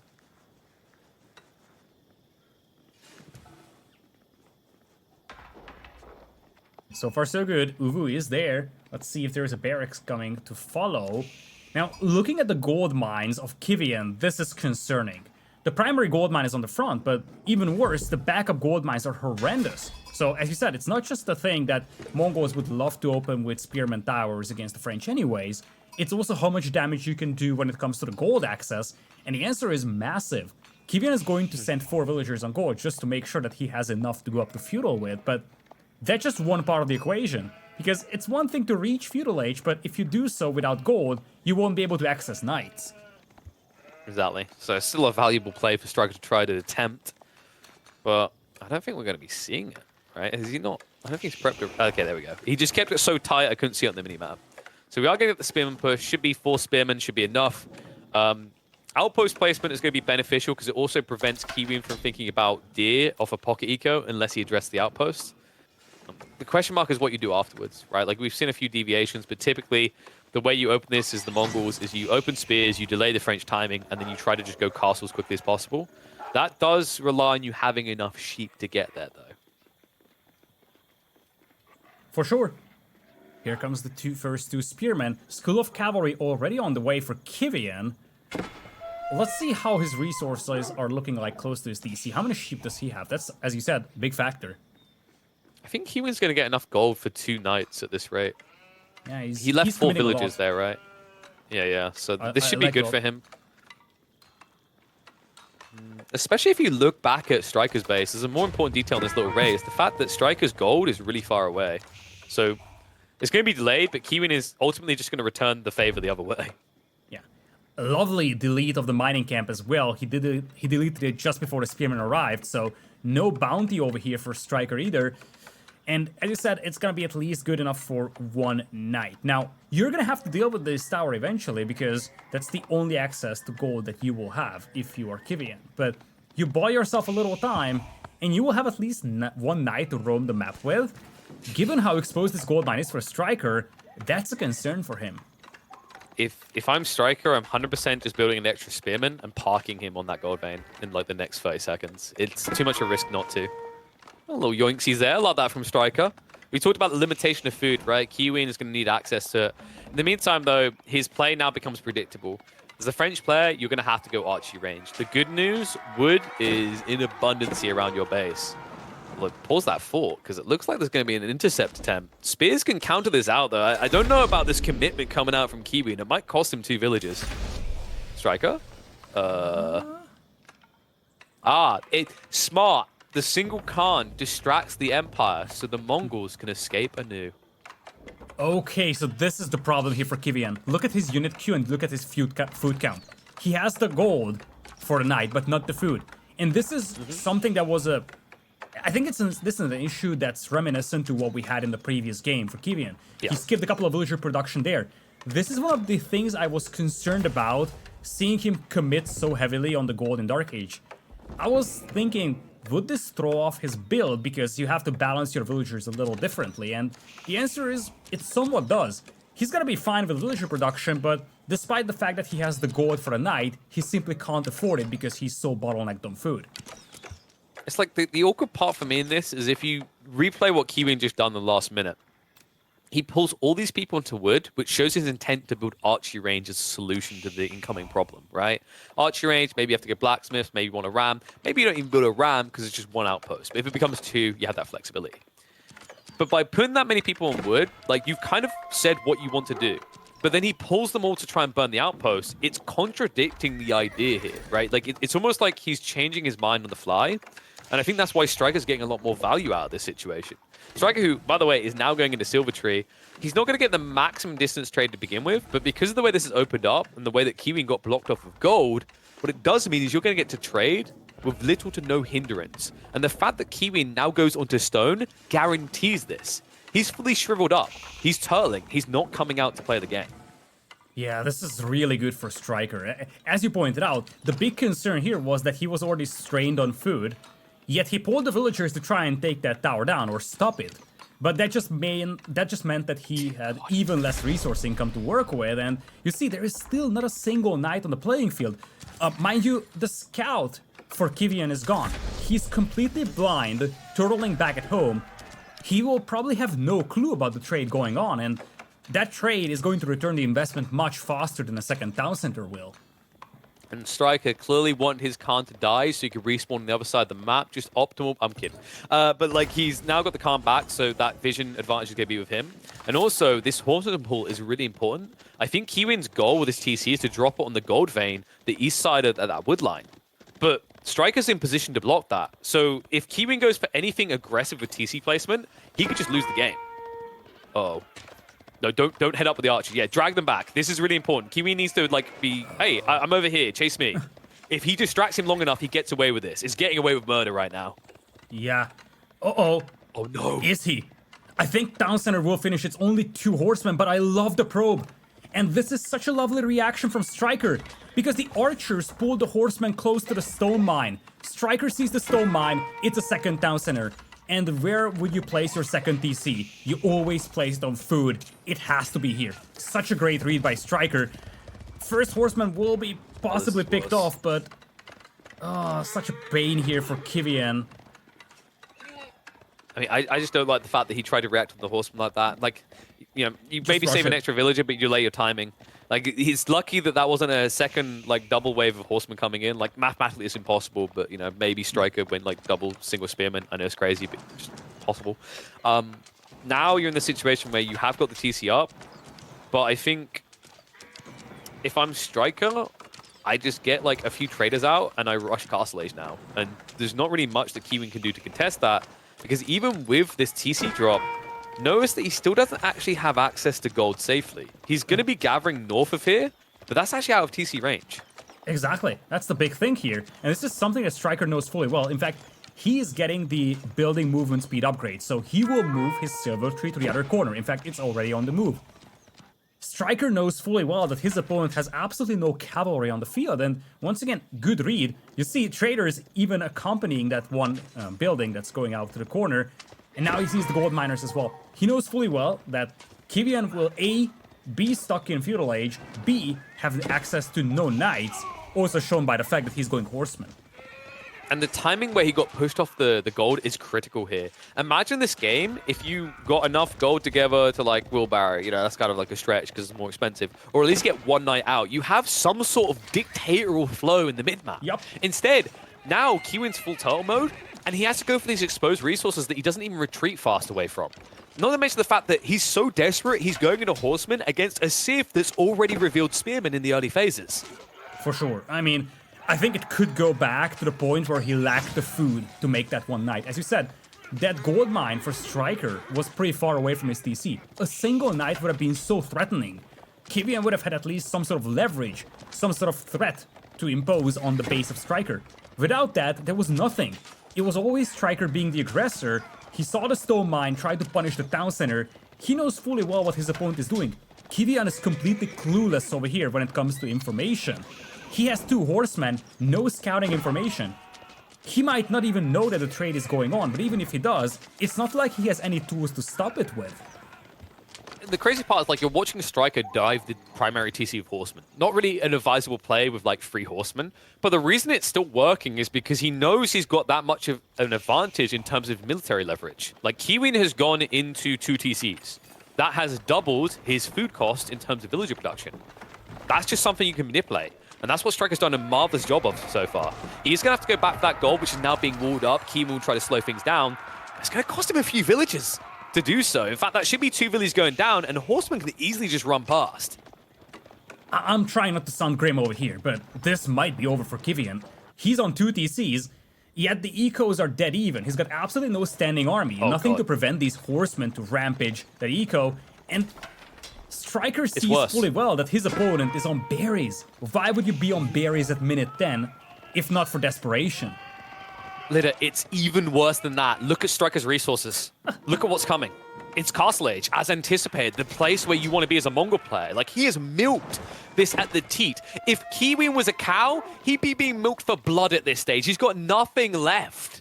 And now he's going to have to contest Castle Age Knights with maybe 3 French Knights, 4 French Knights if he's lucky. Yeah, and he needs to be very lucky for that, because his gold mine is constantly under attack, so the gold income he has is extremely inconsistent. You see villagers once again getting picked off by the spearmen. And now, full spears from Striker because he sees little archers. Villagers will have to fight back. And look at that, Striker... Idle time, idle time, idle time, idle time. Say it with me, Lidakor. Yep. Idle time, idle time, idle time, idle time. I'm glad we've got this double TC build. All those villagers are damn good militia units. Oh my god. Kiwian is like, honestly, you can tell this guy was an SC2 pro. Like, it's almost like the instinct is with him, right? In that game, you see a probe come in your base, kill him! There's more of us than there is of him. But like in this situation, the amount of idle time this has cost him is just not worth it. Tech up now complete.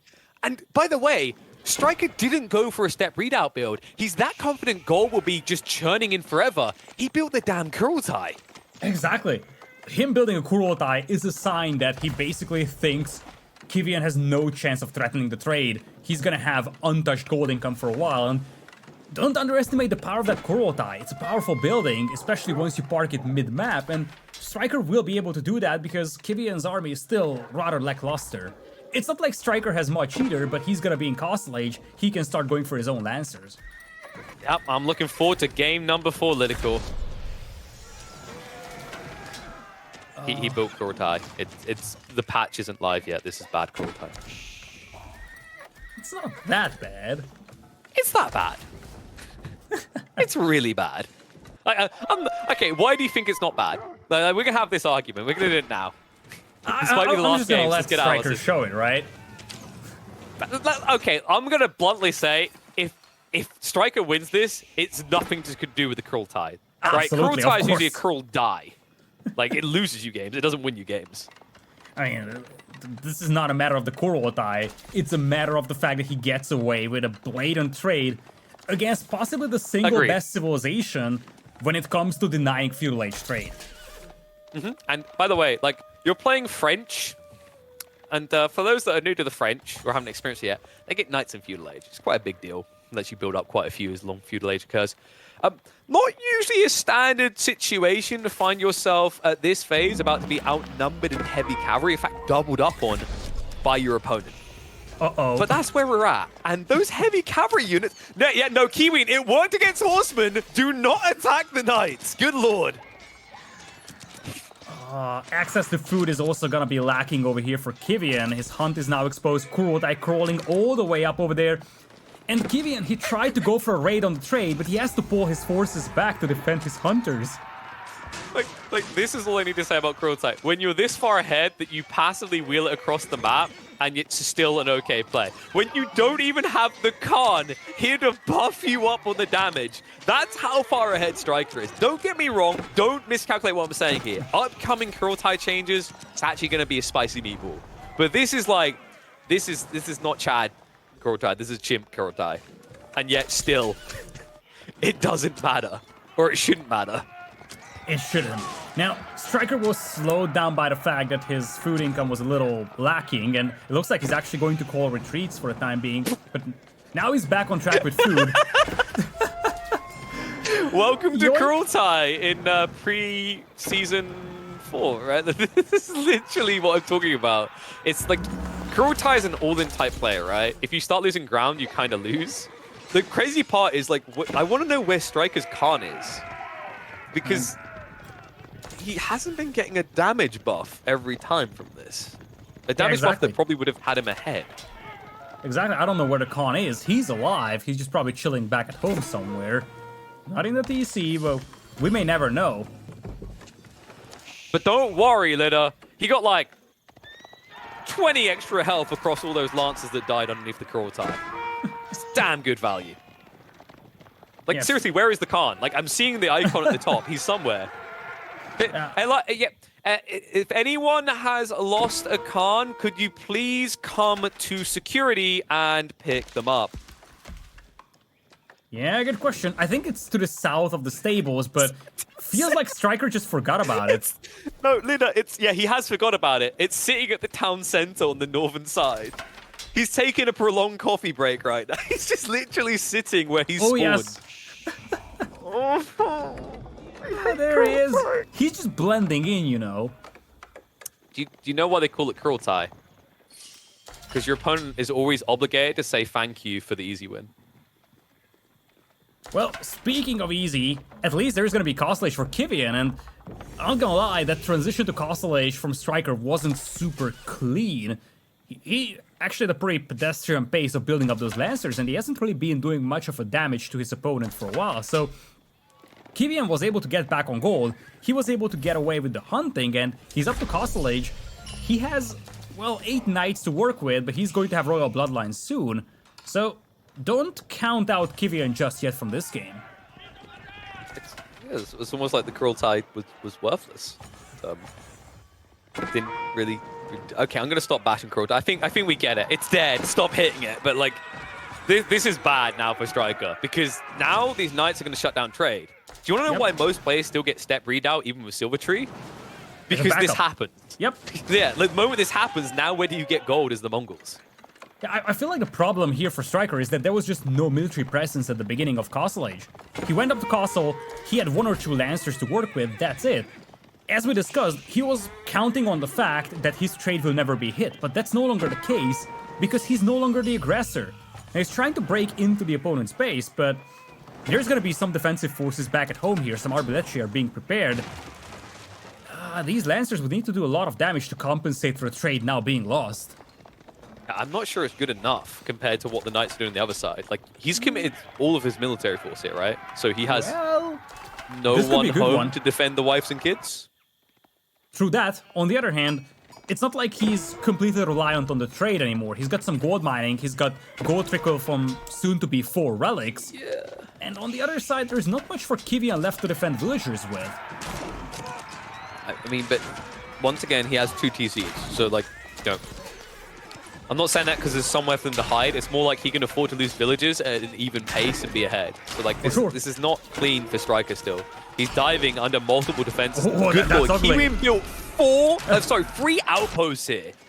That's very ugly for Striker, losing the traders as he's focusing on the army, and On the northern side, there was more opportunity to raid. He's gonna get away with a couple of villager picks, but the price is just damn high. Shutting down the eco for the opponent for some time, sure, but he lost his army. Everything. Yeah, that's everything. That's his lance account. So now you're completely outnumbered by knights. You've got plenty of spearmen. The only upside I see for Striker is he did pick up relics. He's almost got a fourth one banked. So like he has passive gold. But Well, he's the gonna other need thing is that the food passive income gold. for Kiwian. Kiwian's food eco is just a mess. Like, he's got no That's food income, fine. and as much as Striker lost most of his Lancers, if Kiwian loses these bad boys, both players will be without Lancers here. Yeah, but hear me out. If I'm Kiwian, I've just killed his Lancer army. Yep. I really did want to access those deer in front of my base. Maybe okay, no, he's playing it safe. He's going for berries. That's fine, for the time being. Might Oh, look, actually more be probed traders. by a Lancer, though. Striker has one blue dot heading to that left corner. That one Lancer could do a lot of damage. And we know it's not the Khan because he's either AFK or dead. That's just his given 2 states. Oh, it's a Shaman. It's the Womp, Shaman. womp, womp. Wait! No, okay. Nope. If he somehow knew and just wallowed, right, I lose my crap right there. But that play, like if he spotted that and wallowed it, like that would have put him back in this game. Lovely raid, by the way, by Kiwian. He did his best with these knights, killed essentially all traders. Yep. So he's up by about 20 eco, but some of that is being offset by what will be 5 relics. This is where the separate outlook could really come into play, as you said, and that's why it would have still been a way better cost age landmark for Striker. You know, or like if you really want to do this Kurotai, like honestly, like to put it in perspective of how far ahead Striker was, like going Kurotai in this game is like when you're so far ahead, you build 5 siege towers in front of your enemy's base, right? Like the flex. That's kind of how it feels. But then when you Congo line of death, when you run in 1 by 1 and lose every single battle, even with the Kurotai there, you've fed the game back to your opponent. Like, you know, Kiwian done well to grab a hold of the opportunity when it arose, but there's no denying that Striker had a clear, emphatic lead in this game that would require me taking over midway through to throw away so flimsily. Yeah, so for sure, he had a gigantic lead. He was pressuring the opponent's eco. We were watching villagers, dozens of villagers fighting off horsemen and spearmen, as Striker had a completely untouched trade and Kiwian had no standing army. But then Striker reaches Castle Age, momentum shrinks a little bit, and that was the window that Kiwian needed to come back into this one, or at least get some sort of foothold, some sort of grasp on this game, and now this is not as obvious for Striker as it was, let's say, 8 minutes ago. I'm worried that Kiwian's lacking an army, though. Like, severely lacking a real army. Is this just going to be another one of those games? It's kind of wacky. Like, it's weird, because one thing I've got to highlight, to be fair to them, is that, you know, sometimes things go too well, and you don't know what to do next, I think is the best way to describe this. Like, Striker was so far ahead, such a phenomenal early game, that it's almost like you're overconfident about what you can do. It's kind of like another comparative I've always heard is like, you know, let's say you could play the same Civ over and over again. You know, this used to be a thing in Dota too, like the logic of maybe you don't always want to play the same hero, even if you have a really good game, because your feel of how it plays is off, right? So maybe Striker's first 10 minutes going so well gave him an inaccurate measurement of how this game was going to go for the next 10 minutes. That being said, he's recovered again. That's a great point. I think the way to look at it is ask yourself the question, how often would you get into such a gigantic lead in a professional tournament, right? And very likely is the case that he doesn't really get into that big of a lead such early on. So it's not like he has a much of an experience reacting to having such a big lead, quote unquote. Now, so this is a metaphorical equivalent of what happened. Actually, not this is a literal equivalent of what happened with the Knights, right? In 1 by 1. Hopefully he doesn't do that again, because that's quite pricey to throw away traction trebuchets like that. Mango, I mean, it counters everything Kiwian's doing, everything he wants to do. Yeah, you're saying that, but the mangoes are gone. Yeah, that was a good death hurl of the night, actually. That was pretty clutch the way he done that.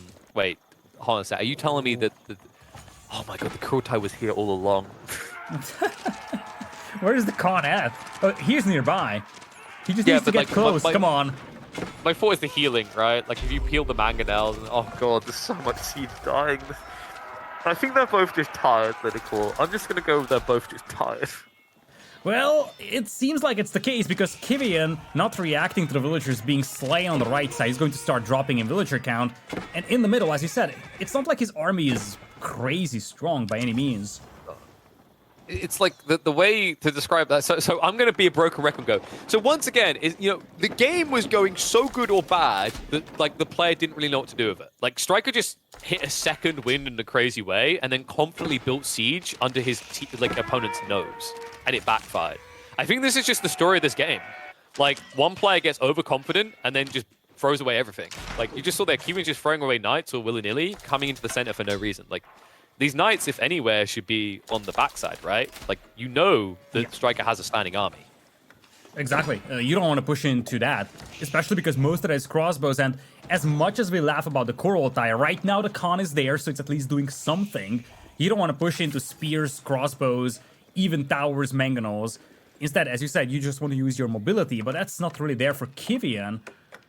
And he's going to start trickling knights to the right side, but it's going to be a slow process. And behind this one, Striker has re-established his traits, so his resource income is impressive once again.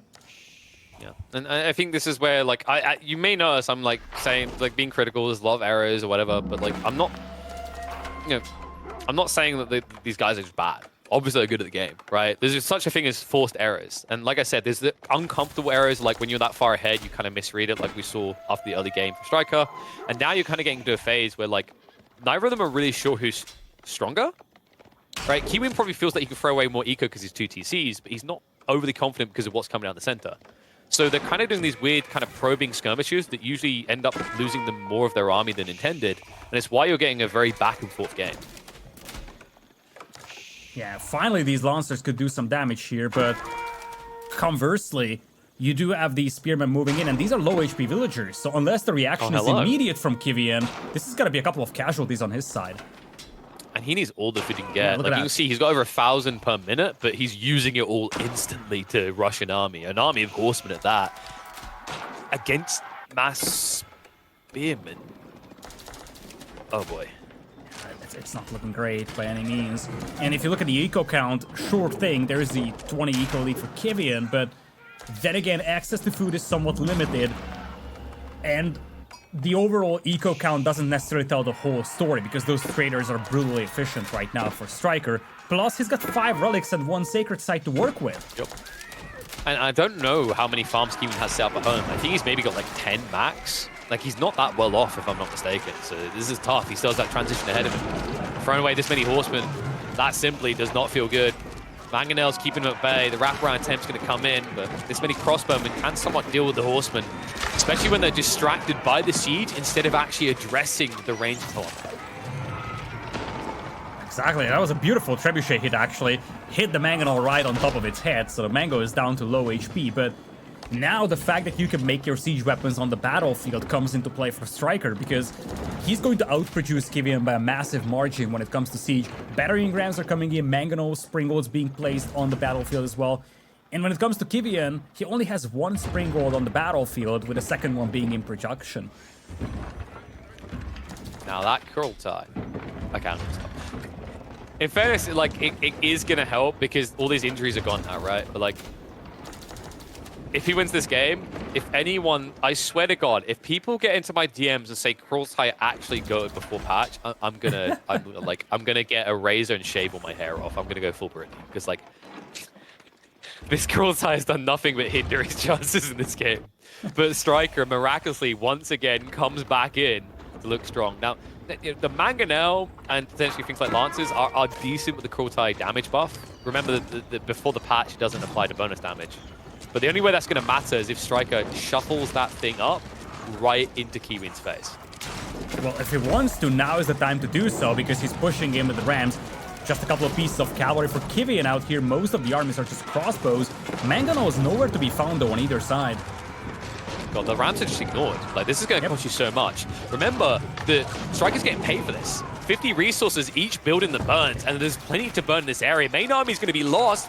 Eco is going to be exposed. Kiwian is at risk of just being eliminated right here. Striker already on match point, and Kiwian has nowhere to run with all these villagers. Exactly. Mangonel is gonna get taken down from Kiwian. He's got no response to a massive flood of crossbows. 60 army against just 15. No army on the field anymore for Kiwian. He's desperately trying to save that keep, but to no avail. His army's getting cleaned up and the Rams will just chew through his base. Rams about to get buffed equals Striker about to get buffed, question mark. I think we're going to find out in the main event for Golden League 2 because Kiwian has no standing army. Most of his production is on this screen right here. And that eco lead that he's clawed up so high doesn't really look impressive anymore. Striker, with the passive gold from Relics plus Sacred Sites, is more or less neck and neck eco-wise. And now he's taking a phenomenal lead. What a game of swings and roundabouts we've seen here between the two. And Mangonel pops out, but it is just idle. Crossbows right in its face. Could actually get a volley out now, but Kiwian is not paying attention. Now the Spearmen jump on it.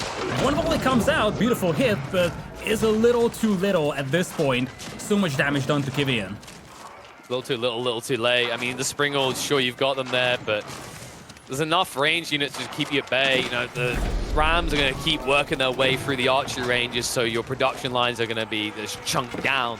And I'm still looking at that military count. Striker with a 2-to-1 advantage. Trade probably continuing to escalate behind this. And a lack of safe resources behind. Like, if we check behind Kiwian's base, I think he's exhausted most of the wood that's safe. And he's once again heading out to that berry patch on the eastern side. And the outposts are going to see it. Yeah, now, notice that most of the production buildings were right next to that keep just to get the French discount, and that made it easier for Striker to destroy all that infrastructure. That being said, the momentum shrunk enough for Striker so that Kiwian lives to see another day. And don't forget, Kiwian still has the villager count out there. If he gets a little map control, if he gets access to those resources, this game might not be over for him, and he's fighting for his tournament life here in the first qualifiers. He's not gonna give up on this easily.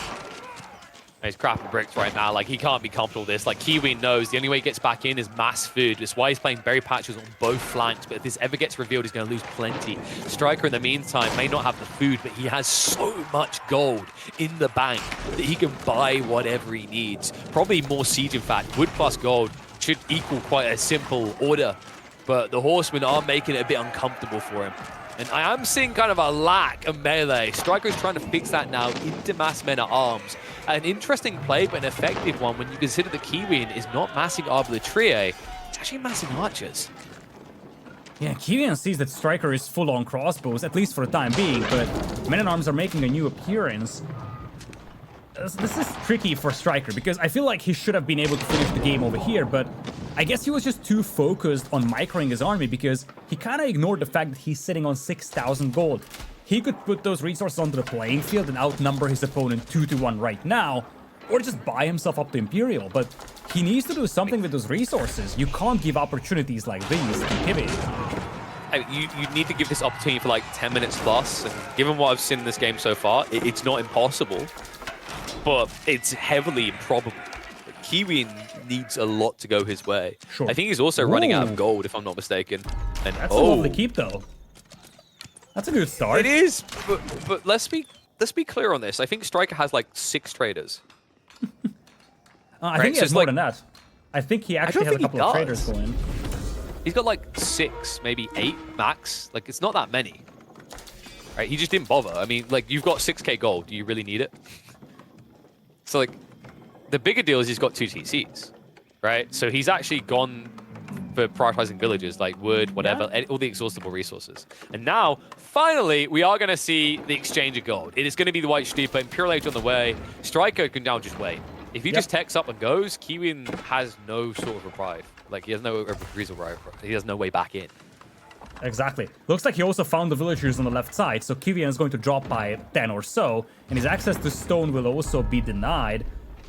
Indeed, well, not many spearmen nearby. Towers will slowly go up, but this is just a temporary refuge for the villagers, at least for the time being. In fact, I'm not even sure if this tower is going to survive. It's just like, at this stage, Kiwian, you're in that kind of stuck in the rut. Like, you have to... It's going to sound really kind of like dumb, but like, you just have to do things, right? Like, there is no clear game plan for him right now other than survive. Exactly. It's like, okay, let's try to play on and see if my opponent makes a mistake. Now, He's not far away from Imperial. He's going to click up himself. But don't forget, the power spike he's getting isn't going to be that gigantic. Sure think he's getting the elite upgrades, but he has already gotten Royal Bloodlines. So that's essentially the elite upgrades are the only ones that he's getting for this. And keep in mind, this Mass Horseman, like, everyone's like, well, it's not just survive. There's clearly a strategy here, right? Mass Horseman and go in for the landmark snipe. Hardest Civ to do it against. Especially when they get Kurultai. Oh god, I can't believe that. Maybe Kurultai is actually secretly S tier because it means that Striker always has one landmark with his main army, making it impossible to landmark snipe him. Who needs a landmark snipe when you can just wipe out the eco? I think that's the game plan here for Kiwian, and look at that. That's a lovely raid in here. Exactly what he needed. A lot of Springald towers nearby, but slow reaction from Striker, if any. Quite a few villagers will fall Striker's just going, though. Striker's just going to the base. Like, he's full on committing, so he's going to go for a trade. Does he have enough, though? Pretty deep. There's a lot of archers. Mangonel is out there as well. Mangonel is not being focused down. Mangonel, though, itself, not focusing crossbows. No, he's in. He's in. He's going to get to the backside of the farm. The issue for Kiwian is the only thing that Striker had to be paranoid about, a horseman, for his siege. Well, the horseman just revealed in his own base. So he can just spread out, just chase everything. There's no need to be clumped anymore. It means that actually at the end of this, Kiwian should be idled out just as much. And we do have to talk about the surplus and the fact that one player has already got all the elite tech upgrades. That player is Striker. Yeah, you're saying that, but the beating that Striker has taken on his eco is gigantic. And as you said, Kiwian isn't going to give up on this. He's going to have to play on. And Striker has taken a big beating over here on the economy department. If Kiwian holds this, he's going to have a pretty considerable eco lead. Now, he's going to lose the keep on the right side, not paying attention to that. Yeah, he needs to find a way to clean this up, and he's got a shot. But hear me out. Like, you're a Mongol player, you've got a few Mangonels, and you found all these farm clusters. Oh no, I lost all these villages. If only there was another way that I could get resources. I would love to see that being done, but I feel like players are just not doing that so commonly. It's pretty sad. I think bounty is one of the coolest things in the Mongol gameplay. Uh-oh. Army's not focusing on this. Striker? I just give up trying to like anticipate this. Like my brain is like there should be a way this works out, but maybe they're just too big brain for me. Like the way they keep flipping on each other is getting absurd at this stage. Yeah, Striker's got a pretty decent resource bank, so he can replenish his forces for the time being, and he still has a force on the right side as well. But the push inside his base has been cleaned up. Both players in Imperial, and you see he's burning down some farms, but he doesn't have the bounty upgrades, so he's getting minimal bounty for those farms being burnt down. It is still a heavy cost for Kiwian to replace, and he is lacking wood, right? That's my thought. Like, despite how scrappy this is, I still favor Striker's position, despite all the eco lost. Like, because I'm looking at accessible resources, and I'm seeing Kiwian with a bunch of issues. That gold vein he snuck on the east side where the keep was dropped is now undefended. That's a raid point. His farms have been exploited. Striker is in there with men-at-arms. And Kiwian is so lacking in gold, he hasn't been massing Arbor Trie, right? He's now only reactionary into this. It means that in the meantime, the men-at-arms are going to shut down your food source immensely. Exactly. I feel like if Striker finishes this game within the next 5 or 6 minutes or so, then obviously he's going to take this set. Kiwian needs to hold out and actually keep his eco mostly intact for 5 or 6 or so minutes more to really be able to climb back into this one. Now, he won't tap out easily, but as I said, he's on the back foot still.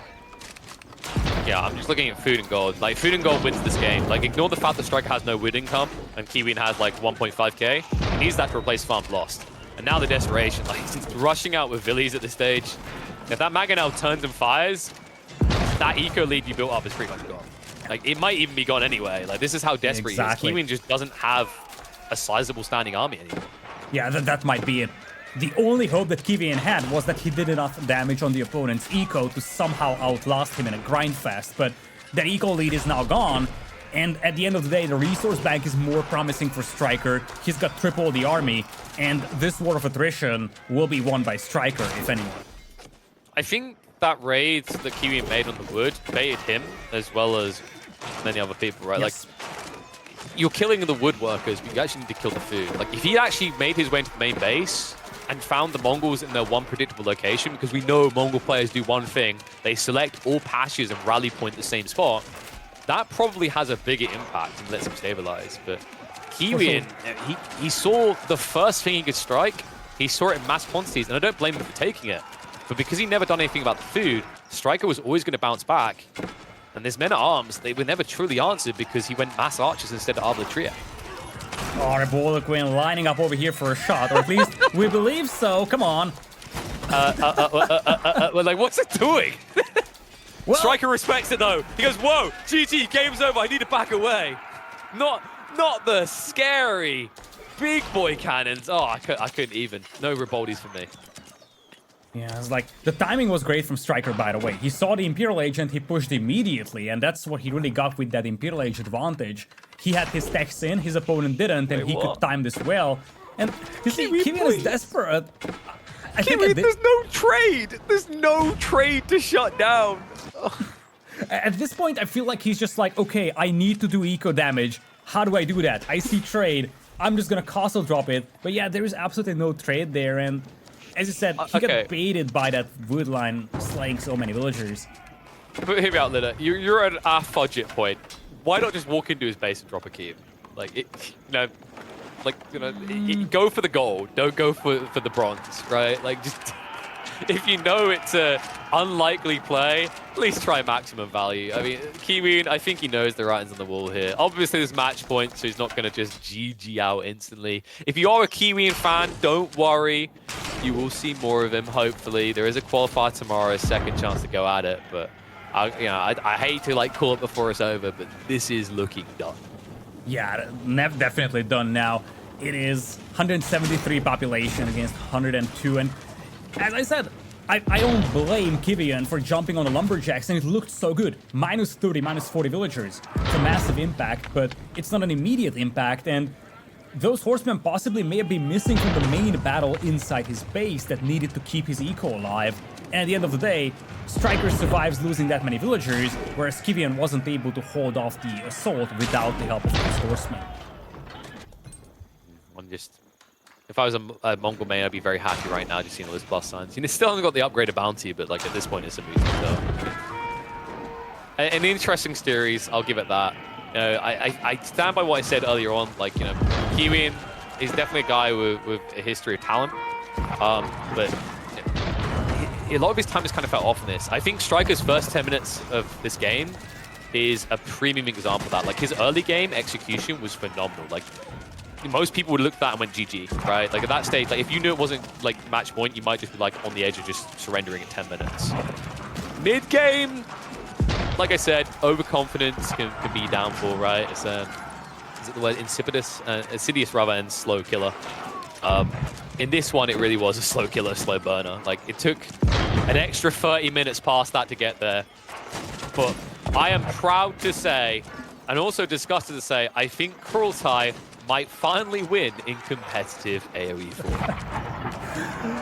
Well, yeah, I really wonder how this game would have gone if it wasn't for the gigantic lead that Striker had after the 15th minute mark. Because given how much behind Kiwian was, he actually held out pretty well. So let's not underestimate the accomplishments of Kiwian over here. I'm really curious how this game would have been if it wasn't for a disastrous first 10 minutes for Kiwian.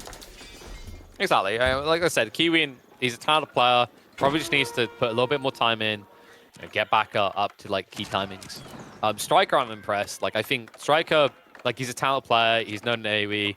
He's played in other Age of Empires games, but I haven't seen him active recently. Maybe I just haven't been looking at the right account. So I wasn't expecting maybe as good on like all the timings. I think he has had really clean early phases in the game, but that arguably might be showing that he hasn't maybe had as much practice as our like known players that play daily for like 8 hours. Is that if his first 10-15 minutes are super clean, that actually explains a lot. Like, you can practice 10-15 minutes a lot, right? Because you regurgitate. But how these games go when you reach 40 minutes, 50 minutes, I wonder how much of this is more kind of reactionary than pre-planned. Obviously, a lot of games this late turn into reactionary instead of pre-planned. But you get what I'm talking about, right? If you're talking about like the Muslim, for example, he's played so many of these permutations regularly that he has a clear mindset of what he wants to do 20, 30, 40, 50, 60 minutes into the game. For sure. It's difficult to practice 40, 50-minute long games consistently, especially if you have a limited amount of time to commit to the game. So these are the territories where players who are not full-time or the ones that cannot commit a significant amount of time to practicing or playing, we'll have a little shakier gameplay here in late game. Kiwian. It's I think, like, in his mind, he doesn't see what we see, right? People are like, why are casters calling this? Exactly, yeah. I should hope so, right? Better not be, like, slapping some passes down, right? But, like, he doesn't see what we see. So he probably doesn't realize how grim it is on, like, a stats point, on a military point, on a map control point. So he continues on, right? If we check his vision, you'll see exactly what I'm talking about. And I respect him for it. Like, most people would have just accepted that this is the point where they just want to go to bed. But you know, you don't know what you don't know. And in his perspective, he sees that the trade has been shut down. His opponent is likely not trading. He has managed to kill like 40 villagers on the woodline. Sure thing, that was 10 minutes ago, but he felt like, okay, I did some eco damage, I shut down the trade, there is still a chance. I'm certain that he knows fully well that he's behind, but he feels like there could still be a chance for recovery. And well, looking at his army, I can also understand why it feels like he's got a functional army, but once again, he doesn't see the full size of Striker's army.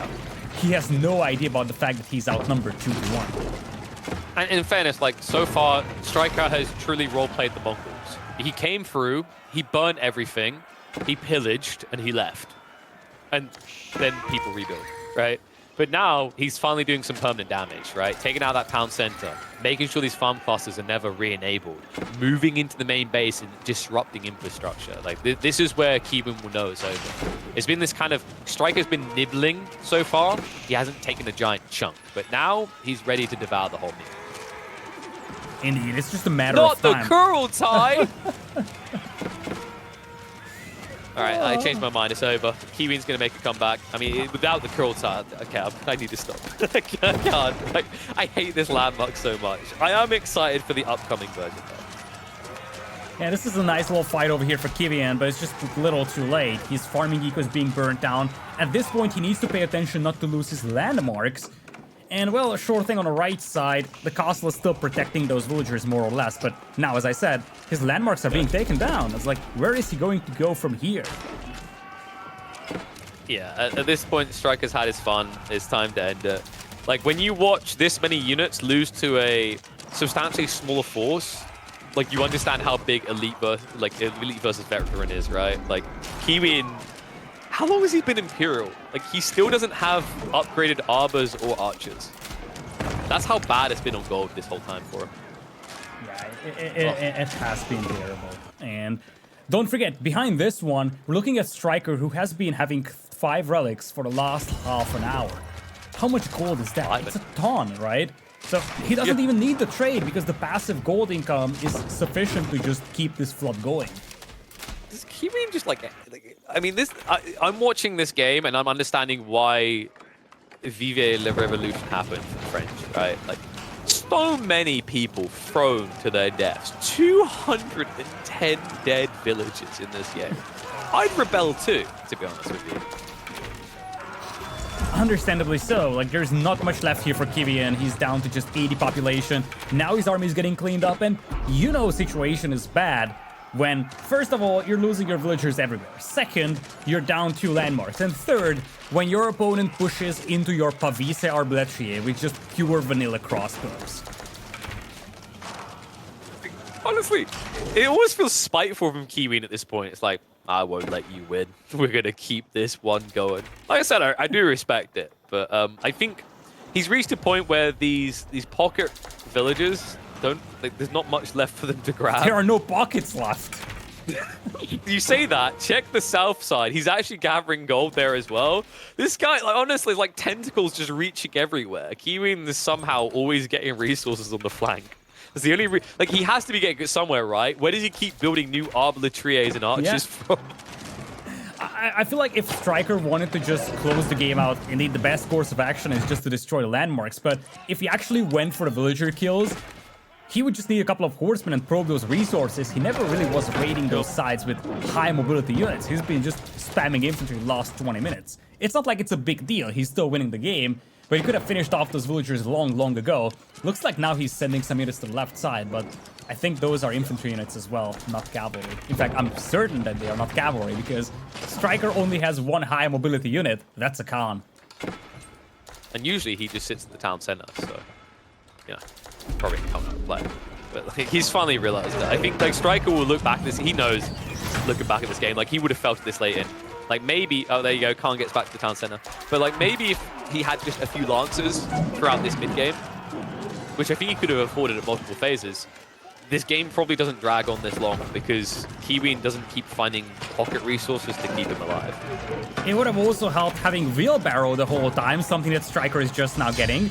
But luckily for him, that won't matter because he finally grounds down the opposition of Kiwian. A long and grindy game this was.